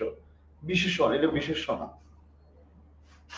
আচ্ছা, যেটা আমি বললাম দেখেন দোষ, গুণ, অবস্থা, সংখ্যা, পরিমাপ, এই জিনিসগুলো বোঝায়। আচ্ছা, আপনারা একটা কাজ করবেন, আগের ব্যাকরণ বইয়ে বিশেষণের প্রকারভেদগুলো অন্যভাবে দেয়া আছে, নতুন ব্যাকরণ বইয়ে বিশেষণের প্রকারভেদটা একটু আবার অন্যভাবে দেয়া আছে। আমি সেটাই একটু আলোচনা করব। নতুন ব্যাকরণ বইয়ে বিশেষণকে হুবহু কত প্রকার সেটা কিন্তু তেমন একটা বলা হয়নি বা বলা হয়নি। কিন্তু আমরা যে কাজটা করব, বর্তমান বা নতুন ব্যাকরণে যেটা আছে সেটা আমরা পড়বো, আগের ব্যাকরণ যেটা আছে সেটা আমরা পড়বো, রাইট? এখান থেকে যা আসবে সেটা আমি আপনাকে ক্লিয়ার করে দিতে চাচ্ছি। ফার্স্ট সবাই যে জিনিসটা দেখবেন একটু দেখেন। ও সরি,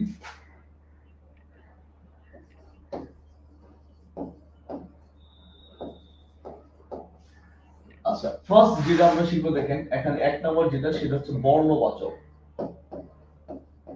আপনাদের আগের ব্যাকরণ বইয়ে মনে হয় এই বর্ণবাচক কথাটা মনে হয় এইভাবে হুবহু লেখা নাই। আচ্ছা বর্ণ বলতে আমরা যেটা বুঝি দেখেন, সেটা হচ্ছে বর্ণ বলতে আমরা বুঝি রং, বিভিন্ন কালার, রাইট? রং বুঝি আমরা। যেমন দেখেন আমি বললাম, সবাই একটু খেয়াল করেন, দেখেন আমি বললাম নীল আকাশ, ওকে?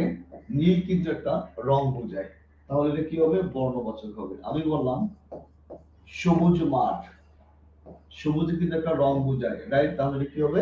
বর্ণবাচক হবে। কথা বুঝতে পারছেন? আমি বললাম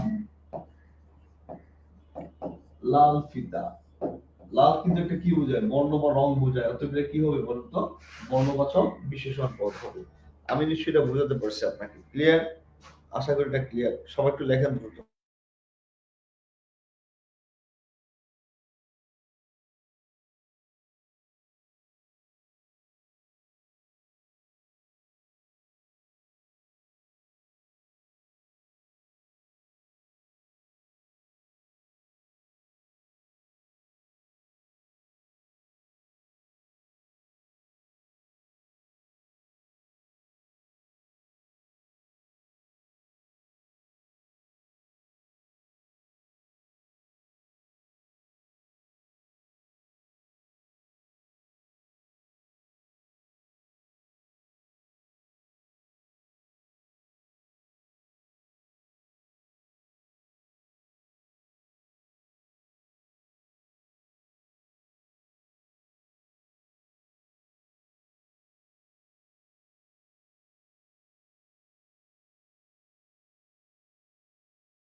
সরি ডিয়ার,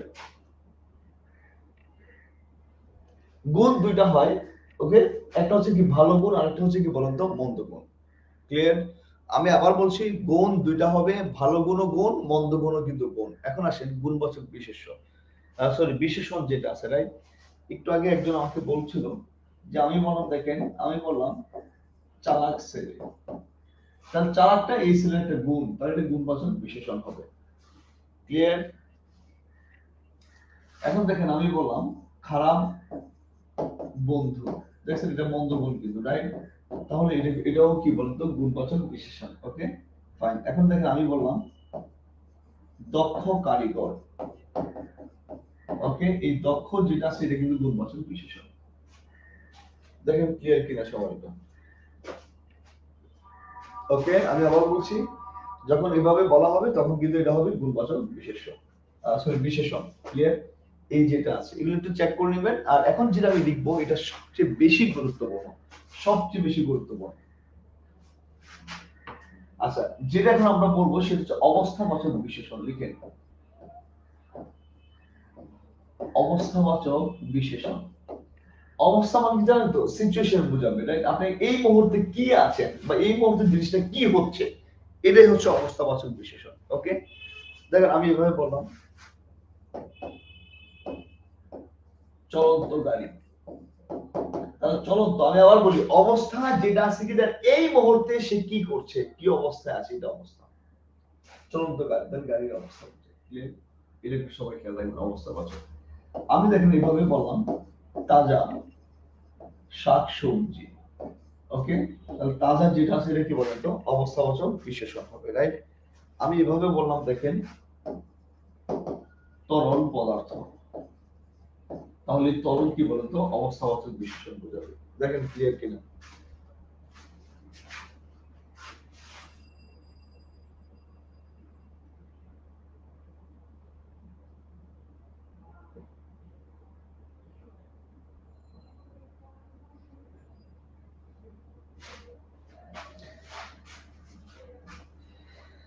লেখা হয়েছে এটা। আসেন পরের স্টেপে আমরা যাই। অবস্থাবাচকের পর ক্রমবাচক বিশেষণ। আচ্ছা এই জায়গায় একটা ঝামেলা আছে, আপনাদের ক্লিয়ার করি। ক্রমবাচক বলতে কি জানেন? আগের ব্যাকরণে ক্রম বলতে বোঝাতো প্রথম, দ্বিতীয়, তৃতীয়। মনে রাখবেন। আসেন এখন দুইটা জিনিস আমরা পড়বো, একটা ক্রমবাচক আর একটা পুনর্বাচক। মনে রাখবেন আগের ব্যাকরণে ক্রমবাচক ছিল প্রথম, দ্বিতীয়, তৃতীয়। বর্তমান ব্যাকরণে সেই ক্রমবাচকের নাম হয়েছে কি জানেন? অঙ্গবাচক এবং গণনাবাচক। আর পুনর্বাচক যেটা হয়েছে সেটা হচ্ছে প্রথম। একটু ঝামেলা আছে কিন্তু। তাহলে আমরা পড়ব ক্রমবাচক বিশেষণ। তাহলে আমরা বলতে পারি কি বলতো, 10 টাকা।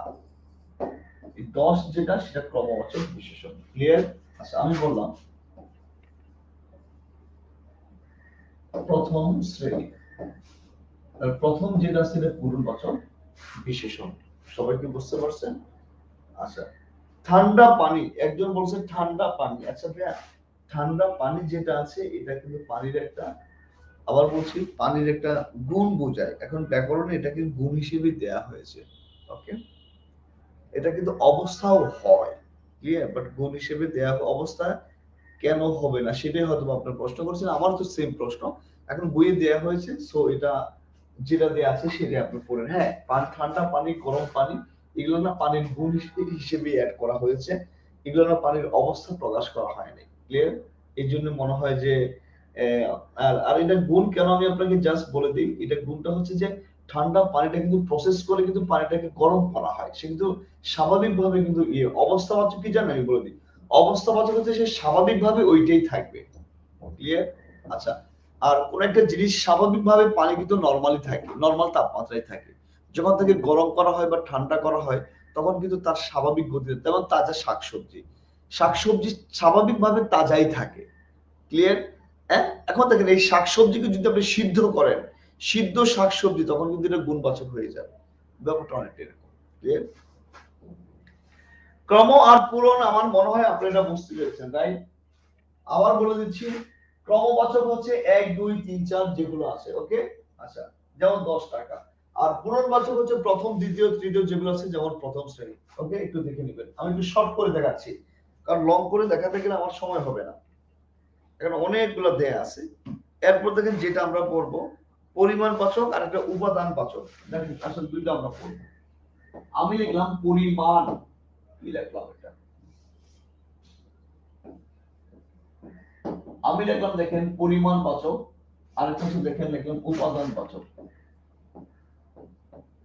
আচ্ছা পরিমাণবাচক মানে কি বলেন? তাহলে বললাম আধা কেজি চাল দাও, বা কি 1 লিটার তেল দাও, আমি বললাম আধা কেজি। এটা কিন্তু পরিমাণ বোঝায়। কথা বুঝতে পারছেন তো? আধা কেজি চাল দাও, রাইট? আমি বললাম 1 কেজি চাল, আমি বললাম বিঘাটেক বা 16 আনা জমি দখল করা হয়েছে, বা আমি বললাম অর্ধেক সম্পত্তি, অর্ধেক সম্পত্তি, এগুলো পরিমাণ বোঝায়। আর উপাদান মানে ক্লিয়ার করে দিই ব্যাপারটা, উপাদান মানে হচ্ছে ধরেন কোন একটা জিনিস, আমি বললাম স্বর্ণময় পাত্র। দেখেন গতকাল পরীক্ষা এটা আসছিল, কোন পরীক্ষা ঠিক মনে নেই, স্বর্ণময় পাত্র। উপাদান বললি ভাববেন যে এই যে বিশেষ্য পদ যেটা থাকবে এটা তৈরি হয়েছে আগেরটা দিয়ে, যদি এরকম বোঝায় তাহলে এটা হবে উপাদানবাচক। ক্লিয়ার? আমি এভাবে বলতে পারি, দেখেন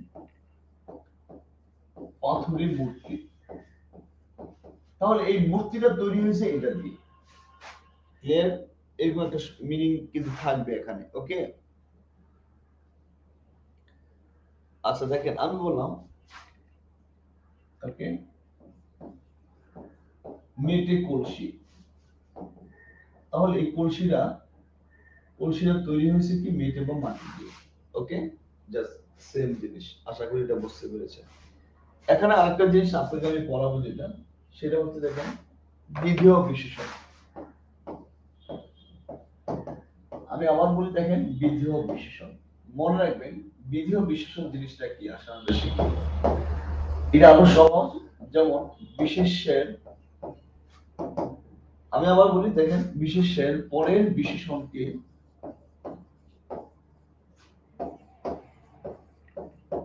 বিধেয় বিশেষণ বলে।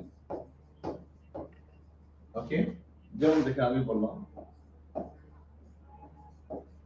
ছেলে, দেখেন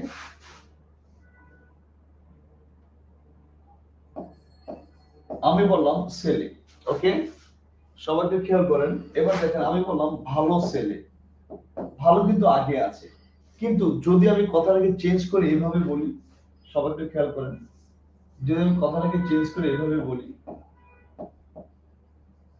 যে ছেলেটি ভালো, তাহলে এই যে বিশেষণটা হবে এটা হচ্ছে বিধেয় বিশেষণ। মনে মনে ভাইরা আপনারা, বিশেষের পরে যে বিশেষণ হবে এই বিশেষণ কি বিধেয় বিশেষণ বলা হয়। ক্লিয়ার? আশা করি বুঝতে পেরেছেন। আমি আবার বলছি, বিশেষের পরে যে বিশেষণ হবে এই বিশেষণকে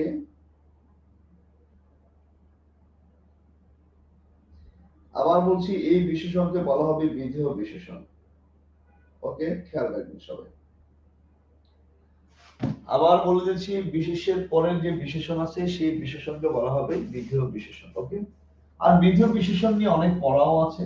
বিধেয় বিশেষণ সব সময় পুরুষবাচক হবে, মনে রাখবেন, বিধেয় বিশেষণ সব সময় পুরুষবাচক হবে। যেমন দেখেন আমি বললাম মেয়েটি পাগল, অবলিক দিয়ে বললাম পাগলি। আমি যখন বললাম মেয়েটি পাগল না পাগলি, আপনি কিন্তু ইনস্ট্যান্ট বলে দেবেন মেয়েটি পাগলি, কিন্তু মেয়েটি পাগলি এটা হবে না। কেন হবে না? কারণ এই যে বিশেষ্য পদ আছে এরপরে যে এই বিশেষণ, এই বিশেষণকে বলা হয় কিন্তু বিধেয় বিশেষণ। আর বিধেয় বিশেষণ সব সময় পুরুষবাচক হবে। তাহলে মেয়েটি কি বলতে হবে বলতো? পাগলি বলতে হবে, মেয়েটি পাগলি হবে না। এখন যদি বলি মেয়েটি সুন্দর না সুন্দরী, মেয়েটি সুন্দর, কিন্তু আগে যদি মেয়ের আগে বিশেষণ বসান তাহলে আপনার বাবা আর আপনি বলতে পারেন পাগলি মেয়ে, এটা কিন্তু আবার ঠিক আছে। কিন্তু যদি পরে বসা, ক্লিয়ার, তখন কিন্তু হবে মেয়েটি পাগল। কারণ পরে বসালে এই বিশেষণ বিধেয় বিশেষণ, বিধেয় বিশেষণ সবসময় পুরুষবাচকই হবে। রাইট? সবাই লিখেন খাতায়।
আচ্ছা, আমরা এখন সর্বনামটা পড়বো। সর্বনাম হচ্ছে বিশেষ্য পরিবর্তে যে পদ ব্যবহার করি এটাই হচ্ছে সর্বনাম। আচ্ছা, সর্বনামে ফার্স্ট যেটা আছে সেটা হচ্ছে দেখেন ব্যক্তিবাচক সর্বনাম। ব্যক্তিবাচক মানে নিজেকে বোঝানোর জন্য যে সর্বনামগুলো আমরা ব্যবহার করি, যেমন আমি, আমরা, তুমি, তোমরা, এগুলো ব্যক্তিবাচক সর্বনাম। সেকেন্ড যেটা আছে আত্মবাচক সর্বনাম, নিজেকে বোঝানোর জন্য যে সর্বনামটা হয়, নিজে, খোদ, আপনি, এটা আত্মবাচক।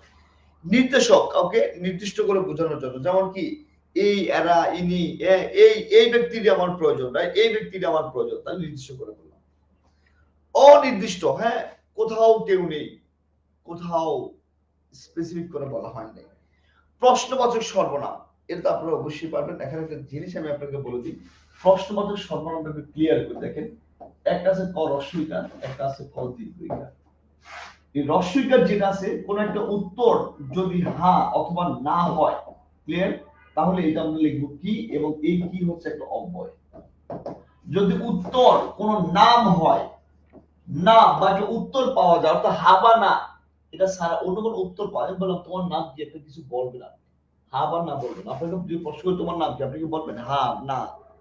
আমি বললাম তুমি কি আমার সাথে যাবা, তো আপনি বললেন যে হ্যাঁ যাবো বা হা যাবো, ক্লিয়ার, তখন কিন্তু একটা প্রশ্ন আসে। তাহলে দেখেন আমি এখানে বললাম কি, দেখেন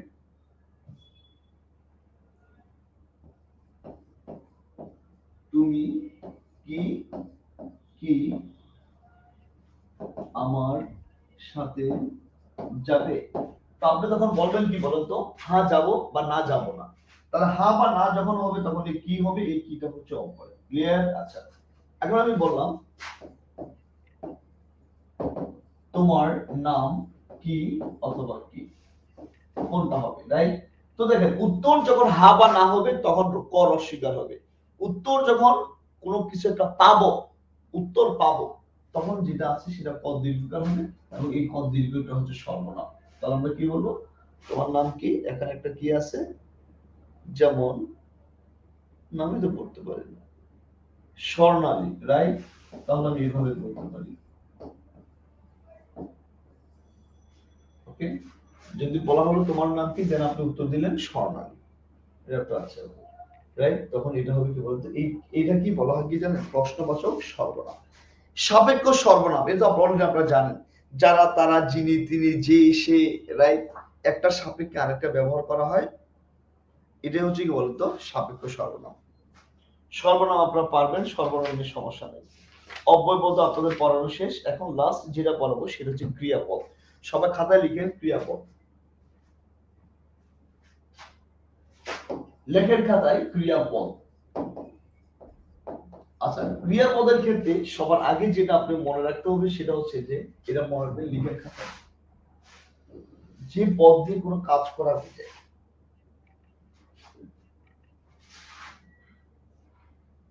আবার আমি বলছি দেখেন, যে পদ দিয়ে কোনো কাজ করা বোঝায় সেটাকে আমরা নরমালি বলবো ক্রিয়াপদ, ওকে? এটা খেয়াল রাখবেন। আচ্ছা, তো এটাও আপনি সাথে সাথে মাথায় রাখবেন যে ক্রিয়াকে ভাঙলে, দেখেন ক্রিয়াকে ভাঙলে দুটি অংশ পাওয়া যায়।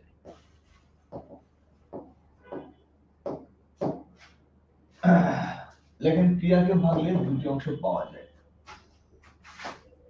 এক নম্বর যেটা, সবাই দেখেন ক্রিয়াকে ভাঙলে কয়টা অংশ পাওয়া যায় বলুন তো? দুটো অংশ পাওয়া যায়। এক নম্বর যে অংশটা, আবার বলছি, এক নম্বর যে অংশটা সেটা হচ্ছে ধাতু। দুই যেটা আছে সেটা হচ্ছে দেখেন ক্রিয়া বিভক্তি, ওকে? আসেন আমি লিখলাম সে বই পড়ে, তাহলে এখানে পড়ে হচ্ছে একটা ক্রিয়াপদ, ওকে? পড়ে, পড়েকে ভাঙলে হয় পর যোগ এ, এই পড়ে ক্রিয়াপদ, এই ক্রিয়াকে ভেঙে আমি মূল অংশ পাইলাম সেটা হচ্ছে ধাতু, তার সাথে যেটা পাইলাম এটা হচ্ছে ক্রিয়া বিভক্তি,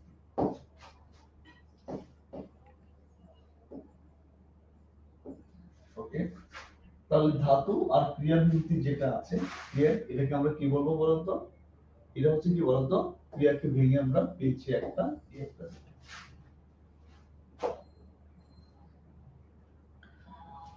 একজন বললো অনুসর্গ বাকি আছে। আচ্ছা, অনুসর্গটা আমি আলোচনা করে যাব, সমস্যা নেই। ক্লিয়ার? তাহলে আমার এই অংশটা, ক্রিয়াকে ভাঙলে আমরা দুটো অংশ পাই। এখন হচ্ছে ক্রিয়ার অনেক প্রকারভেদ আছে, অনেক প্রকারভেদের মধ্যে গুরুত্বপূর্ণ যে প্রকারভেদ সেগুলো নিয়ে আমরা আলোচনা করব। আর যেহেতু আপনার 43তম বিসিএস এর স্টুডেন্ট, সো আমি অপ্রয়োজনীয় জিনিস আলোচনা করব। এমনি আমি আলোচনা অনেক শর্ট করেছি, অনেক শর্ট করে আপনার সাথে আলোচনা করেছি। ক্লিয়ার? চাইলে এগুলো ডিটেইলস 3 ঘন্টা 4 ঘন্টা ক্লাস নেওয়া সম্ভব ছিল, কিন্তু আমি চেয়েছি যে একটু শর্ট করে যেন আপনাদের প্রয়োজনীয় জিনিসগুলো একটু মুখে হলেও আমি বলে দিতে পারি। এখানে আসেন, আমি যে যে জিনিসগুলো মুখে আলোচনা করবো তার মধ্যে ফার্স্ট এক নম্বর হচ্ছে সমাপিকা ক্রিয়া। সমাপিকা ক্রিয়া হচ্ছে না, যে ক্রিয়াটা দিয়ে মনের ভাব আমি পরিপূর্ণভাবে প্রকাশ পাবে, এরপর কিছু বলার থাকবে না। আপনি বলেন আমি ভাত খাই, এই খাই এরপর কিন্তু কিছু বলার থাকে না। আমি সহজ উদাহরণটা দিচ্ছি, আপনি বলেন সে পরীক্ষা পাস করেছে, করেছে পর কিন্তু আর বলার কিছু থাকে না। সেকেন্ড যেটা, সেটা হচ্ছে অসমাপিকা ক্রিয়া,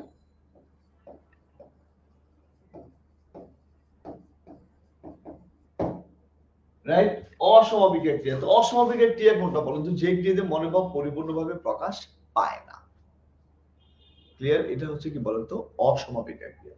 যেমন পরিপূর্ণভাবে প্রকাশ পায় না কেমন হতে পারে, আমি আপনাকে ক্লিয়ার করি।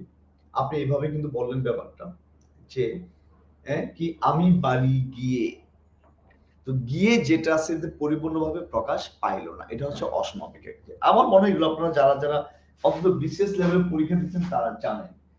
3 নম্বরে যেটা আমরা মৌখিক আলোচনা করবো সেটা হচ্ছে অনুক্ত ক্রিয়া। দেখেন আমি বললাম সে আমার ভাই, অ্যাকচুয়ালি এই বাক্যে কোনো ক্রিয়া নাই। এই যে হয় যে ক্রিয়াটা আমি হাইড করে ফেললাম, এই হয় ক্রিয়াটা কি বলা হচ্ছে অনুক্ত ক্রিয়া। অনুক্তিকে ভাঙলে হয় অ যোগ উক্ত। অ মানে না, উক্ত মানে বলা। অ মানে না আর উক্ত মানে কি বলেন তো? বলা। তো অনুক্ত মানে কি বলেন তো? যেটা আসলে বাক্যে বলা হয় না। কি বলা হয় না? এই ক্রিয়াটা বলা হয়নি, তাই এই ক্রিয়াকে বলা হবে অনুক্ত ক্রিয়া। ক্রিয়ার সবার আসে। এর পরের স্টেপে আমরা যেটা যাব সেটা হচ্ছে সকর্মক অকর্মক। এগুলো আমরা মৌখিক আলোচনা করব। সকর্মক আরেকটা হচ্ছে অকর্মক। সকর্মক কি? আমি বললাম দেখেন, সে বই পড়ে, পড়ার সাহায্য নিয়ে করে, রাইট? তাহলে এটা একটা কর্ম আছে, তাহলে এই ক্রিয়াকে বলা হবে সকর্মক। অকর্মকে আমি বললাম দেখেন, মেয়েটি হাসে। মেয়েটি কি হাসে, কাকে হাসে? আর কর্ম বের করার একটা প্রশ্ন আছে। কর্ম বের করলে প্রশ্ন করতে হবে কি বা কাকে দিয়ে। ওকে, তাই বলে মেয়েটি হাসে, মেয়েটি কি হাসে, কাকে হাসে, কিছুই বলার নেই। ক্লিয়ার? তাহলে এই যে মেয়েটি হাসিটা আমি বললাম, এটা হবে কি বলতো? অকর্মক। সমবিকের ক্রিয়ার প্রকারভেদ নিয়ে আলোচনা করুন। ভাইয়া এই আলোচনা আপনি নিজেই করিয়া লইবেন। সমবিকের ক্রিয়ার কোনো প্রকারভেদ নেই। ক্রিয়ার ক্রিয়াপদকে স্বাভাবিকভাবে ভাগ করা হয় দুই ভাগে, একটা সমবিকে আর একটা অসমবিকে। অসমবিকের ক্রিয়া আছে, ও আচ্ছা, অসমবিকের ক্রিয়া তো অসমবিকের ক্রিয়া, ক্রিয়াকে অনেক ভাবে ক্যাটাগরাইজ করা যায়। ক্লিয়ার? এটা খেয়াল রাখবেন, কোনটা কি প্রকারভেদ এটা আপনারা নিজেরা দেখবেন। তাহলে কর্মের মধ্যে আমরা আবারও বলে দিই, সকর্মক অকর্মক। আরেকটা কর্ম ক্রিয়া আছে, সেটা হচ্ছে দেখেন দ্বিকর্মক ক্রিয়া। দ্বিকর্মক ক্রিয়া মানে কি জানেন? ক্রিয়া হবে একটা, এই একটা ক্রিয়ার কর্ম হবে দুইটা। যেমন দেখেন, সে আমাকে একটি বই দিয়েছে।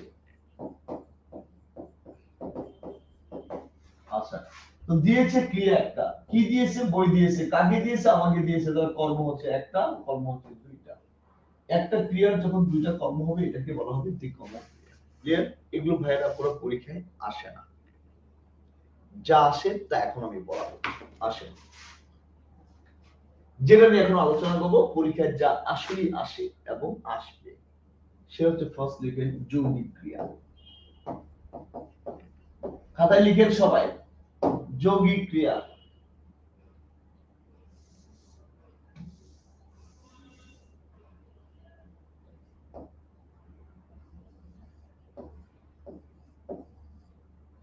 যৌগিক ক্রিয়া, ওকে ভাইরা। পুরো একটা কথা আপনাদের বলে দিই, আপনারা অনেকেই হয়তো আমাকে নতুন করে দেখছেন, আপনাদের জাস্ট এটা জাস্ট জানিয়ে রাখি, যৌগিক শব্দটা ব্যাকরণের যত স্থানে পাবেন, পেলেই আপনি ভাববেন যৌগিক মানে দুইটা। ক্লিয়ার? কথাটা মনে রাখবেন, যৌগিক মানে কয়টা? দুইটা। যৌগিক ক্রিয়া তাহলে দুইটা ক্রিয়া যুক্ত হবে। ওকে,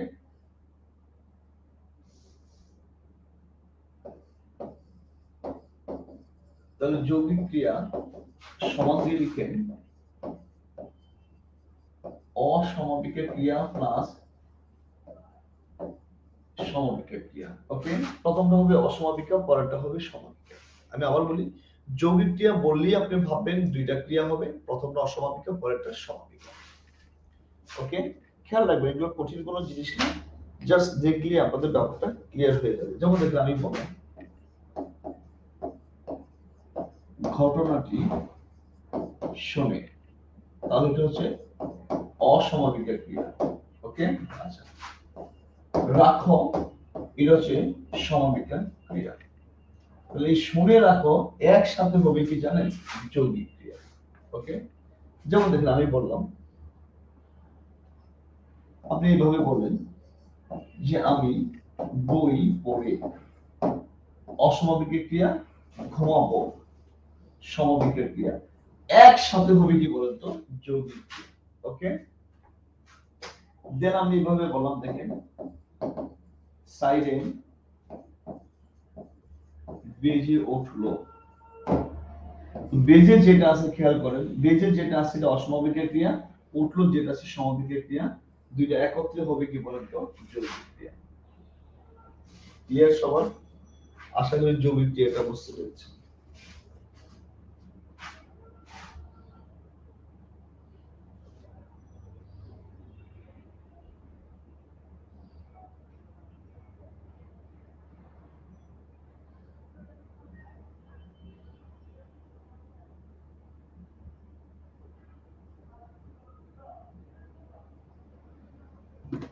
লেখা শেষ। ওকে, আসেন পরের স্টেপে আমরা যাই। যৌগিক ক্রিয়ার পর আমরা যেটা শিখবো সেটা হচ্ছে প্রযোজক ক্রিয়া। লিখেন খাতায়, প্রযোজক ক্রিয়া। ওকে, খেয়াল রাখবেন, যৌগিক ক্রিয়ার পর যেটা আমরা শিখবো সেটা হচ্ছে প্রযোজক ক্রিয়া। তো প্রযোজক ক্রিয়া জিনিসটা কি সেটা আমরা সবার আগে বুঝবো। মনে রাখবেন যে কর্তা কাজটা নিজে করবে না, না করে অন্যকে দিয়ে করবে। আমি আমার ভাষায় লিখছি, দেখেন, লেখেন খাতায় সবাই। কর্তা দুইটি,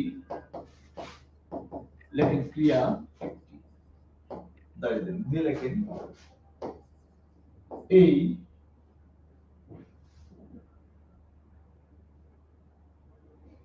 দেখেন এই একটি ক্রিয়াকে, লেখেন সবাই খাতায়, লেখেন এই একটি ক্রিয়াকে দুজন কর্তার একজন করবে, লেখেন সবাই, আরেকজন করাবে। তারপর লিখেন তখন, তখন লিখে এক নম্বর লিখে লেখেন তখন যে কাজটি করবে সে হচ্ছে প্রযোজ্য কর্তা। দুই নম্বর লিখেন যে কাজটি করাবে সে হচ্ছে প্রযোজ্য কর্তা। তিন নম্বর লিখেন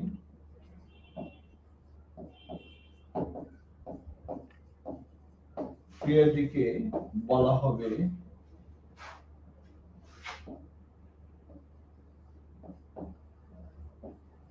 প্রযোজক ক্রিয়া। দেখেন সবাই পুরোটা লিখেন।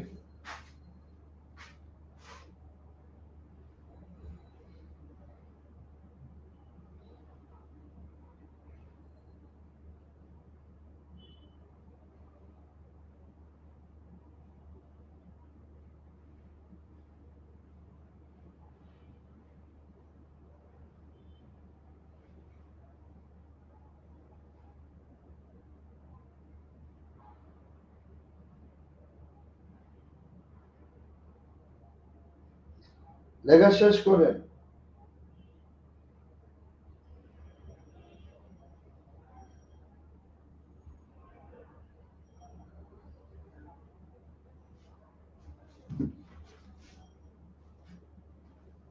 লেখা শেষ। Thank you. লেখা বোঝা যায় না, মুখে তো বলছি না, আমি মুখে তো উচ্চারণ করেছি। মুখের সাউন্ডটা শুনবেন, শোনা শোনা লেখার সাথে মিলিয়ে নেবেন, রাইট? দুই নম্বর হচ্ছে যে কাজটি করাবে সে প্রযোজক কর্তা। আসেন এটা নিয়ে এক্সপ্লেনেশন দিচ্ছি আপনাকে। দেখেন আমি বললাম সাপুরে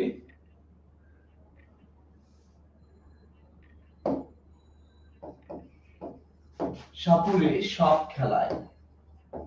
কি বলছি বলুন তো? সাপুরে সাপ খেলায়। তাহলে এখানে এইটা ক্রিয়া, এই একটা ক্রিয়া একজন করায় আরেকজন করছে। তো যে কাজটা করায় সে হচ্ছে প্রযোজক কর্তা, আর যে কাজটা করে সে হচ্ছে প্রযোজ্য কর্তা। আর তখন ক্রিয়াটাকে বলা হবে প্রযোজক ক্রিয়া। আমি আবার বলি সাপুরে সাপ খেলায়, সে করাচ্ছে প্রযোজক কর্তা, করছে প্রযোজক কর্তা, রাইট? ক্রিয়াটাকে বলা হবে প্রযোজক ক্রিয়া। এছাড়া আমি যে জিনিসটা বলতে পারি, দেখেন আমি বললাম মা শিশুকে চাঁদ দেখায়। তো কাজটা করাচ্ছে কে? মা, প্রযোজক কর্তা।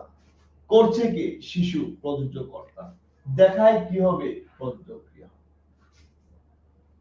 দেখেন কনসেপ্ট ক্লিয়ার হয়ে গেছে, আশা করি কনসেপ্টটা টোটালি ক্লিয়ার।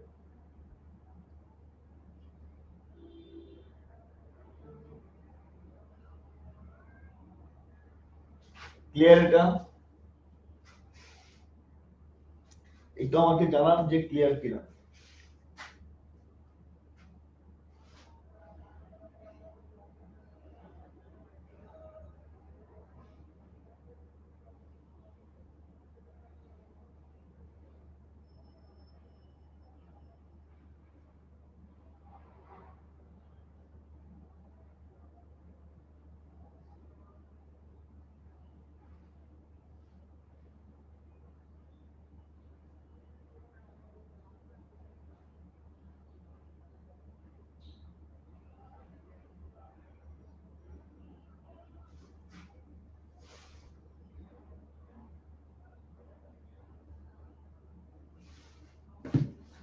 লিখা শেষ?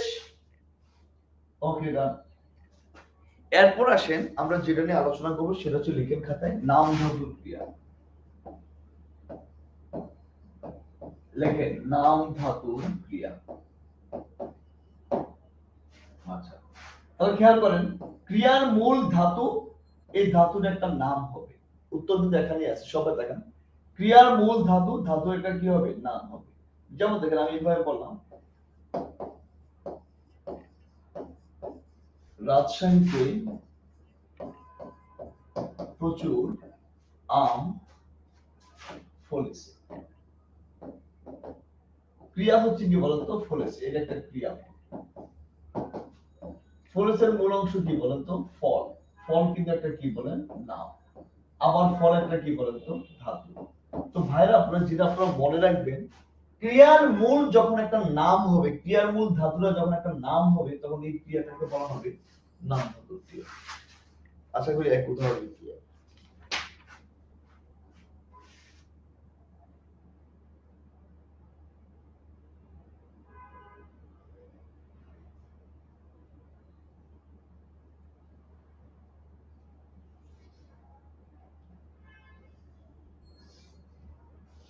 ওকে, আচ্ছা আসেন, ব্যাপারগুলো কঠিন না, খুবই সহজ। এরপর আমরা খুবই গুরুত্বপূর্ণ যেটা আছে সেটা হচ্ছে লিখেন, খুবই গুরুত্বপূর্ণ এটা, সমধাতুজ কর্মের ক্রিয়া। সমধাতুজ মানে কি? ধাতুর সমান হবে। আচ্ছা আসেন, আমি এখানে বলি সম মানে কি বলতো? সমান। ধাতু কর্ম, তার মানে ধাতু যা কর্মতা বা কর্ম যা ধাতুটা, দুইটা একই শব্দের হবে বা একই ধাতুর হবে বা একই জিনিস হবে। যেমন আপনারা এভাবে বলবেন, হ্যাঁ,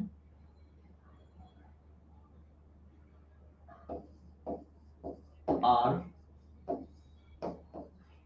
কত খেলা খেলবে। খেলবে এর মূল অংশ হচ্ছে কিন্তু কি বলতো? খেল। এটা কিন্তু ধাতু। খেলা এটা কর্ম, এর মূল অংশ কি বলতো? খেল। দেখছেন দুটো সমান হয়েছে।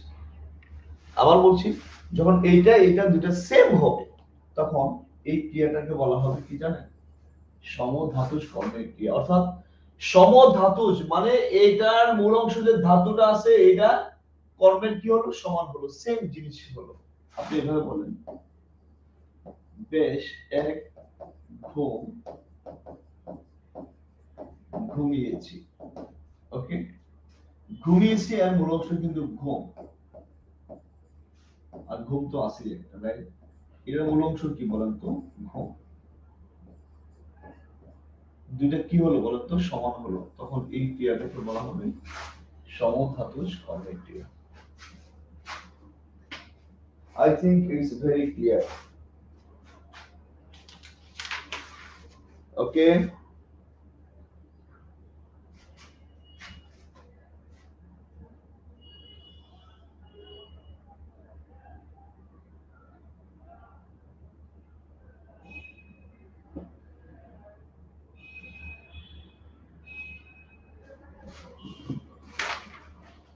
আমি নিশ্চয়ই এটা বুঝতে পারছি, রাইট?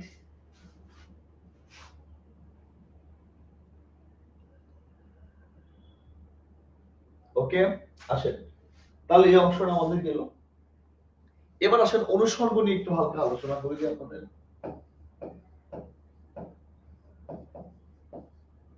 উফ রে লেখা,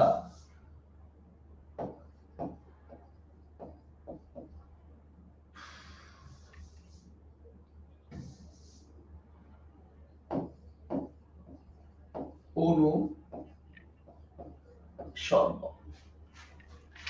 আসেন অনুসর্গের ব্যাপারটা ক্লিয়ার করি, যদি আমি অনুসর্গ তেমন একটা ক্লাসে পড়াই না। আচ্ছা, অনুসর্গ একটা, আমি আবার বলি, অনুসর্গ শব্দের বাক্যের ফার্স্ট কথা মনে রাখবেন, শব্দের মধ্যে বা বাক্যের মধ্যে স্বাধীনভাবে বসবে এবং অনুসর্গের নিজের অর্থ থাকবে। উপসর্গ একটা অর্থবোধক শব্দের আগে বসে এবং এর কিন্তু অর্থ থাকে না, অনুসর্গের কিন্তু অর্থ থাকবে। ক্লিয়ার? আর অনুসর্গ কখনো স্বাধীনভাবে বসে, কখনো বিভক্তির ন্যায় বসে, দুটোই অনুসর্গ হয়। আসেন কয়েকটা অনুসর্গ উদাহরণ দিই, আশা করি এগুলো আপনারা বুঝে যাবেন। ওকে, অনুসর্গ অনেক ভাবে ক্যাটাগরাইজ করা হয়েছে, অনেক কিছু করা হয়েছে, কিন্তু দেখবেন যেমন দেখেন আপনি এভাবে বলবেন, আমি বন্ধু সহ বাড়িতে গেলাম। এই যে সহ যেটা আছে, রাইট, এটাই হচ্ছে একটা অনুসর্গ। ক্লিয়ার? আমি এভাবে বললাম, দেখেন, আসো তুমি প্রভু জগৎ মাঝারে। এই মাঝারে হচ্ছে একটা কি জানেন, অনুসর্গ। আপনাদের বলে দিই কোন অনুসর্গটা কখন কি অর্থ প্রকাশ করে বা না করে, এগুলো খুব গুরুত্বপূর্ণ। এখানে আমি দুইটা জিনিস আমি আপনাকে একটু ক্লিয়ার করে দিই, তাহলে আপনাদের ব্যাপারটা একটু সহজ হবে এবং সুন্দর হবে, রাইট? আচ্ছা, দুটো জিনিস ক্লিয়ার করছি। ফার্স্ট যেটা ক্লিয়ার করছি সেটা হচ্ছে, দেখুন, আষাঢ়ের পর শ্রাবণ আসে। ওকে, এরপর লিখলাম, দেখেন, আষাঢ়ের পর পৌষ। দেখেন তো সিকোয়েন্স মিল থাকে, আষাঢ়, ভাদ্র, আশ্বিন, কার্তিক, অগ্রহায়ণ, পৌষ, মাঘ, আষাঢ়, এরপর কি বলতো শ্রাবণ, ভাদ্র, এই যে সিকোয়েন্স যদি মিল থাকে, এটাকে আমরা বলবো ধারাবাহিক। ওকে, খেয়াল রাখবেন, এটাকে আমরা কি বলবো বলেন তো? ধারাবাহিক বলবো, অথবা স্বল্পবিরতি বলবো।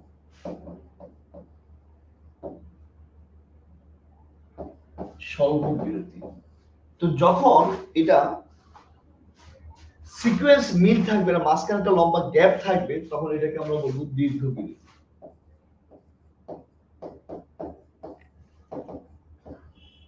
আমি আবার বলে দিই, স্বল্প বিরতি হচ্ছে অল্প সময়, দীর্ঘ বিরতি হচ্ছে বেশি সময়, মাঝখানে গ্যাপ থাকবে। যেমন ধরেন এটা হচ্ছে, ধরলাম এটা জানুয়ারি মাস, তো জানুয়ারির পর ফেব্রুয়ারি যখন বলবেন, এটা কিন্তু ধারাবাহিকতা বোঝাবে, অথবা সিকোয়েন্স মিল থাকবে। পর্যায়িত, আমি আবার বলছি, এখানে তো এটাই হচ্ছে অনুসর্গ, রাইট? ওকে, আচ্ছা, তো অনুসর্গটা বাক্যে কি অর্থ প্রকাশ করে, এটা আমার পরীক্ষার জন্য গুরুত্বপূর্ণ। যখন মাঝখানে গ্যাপ থাকবে, এটা দীর্ঘ বিরতি হবে, এরকম। এছাড়া দেখেন আরেকটা জিনিস বলি আপনাকে, ঐকদেশী।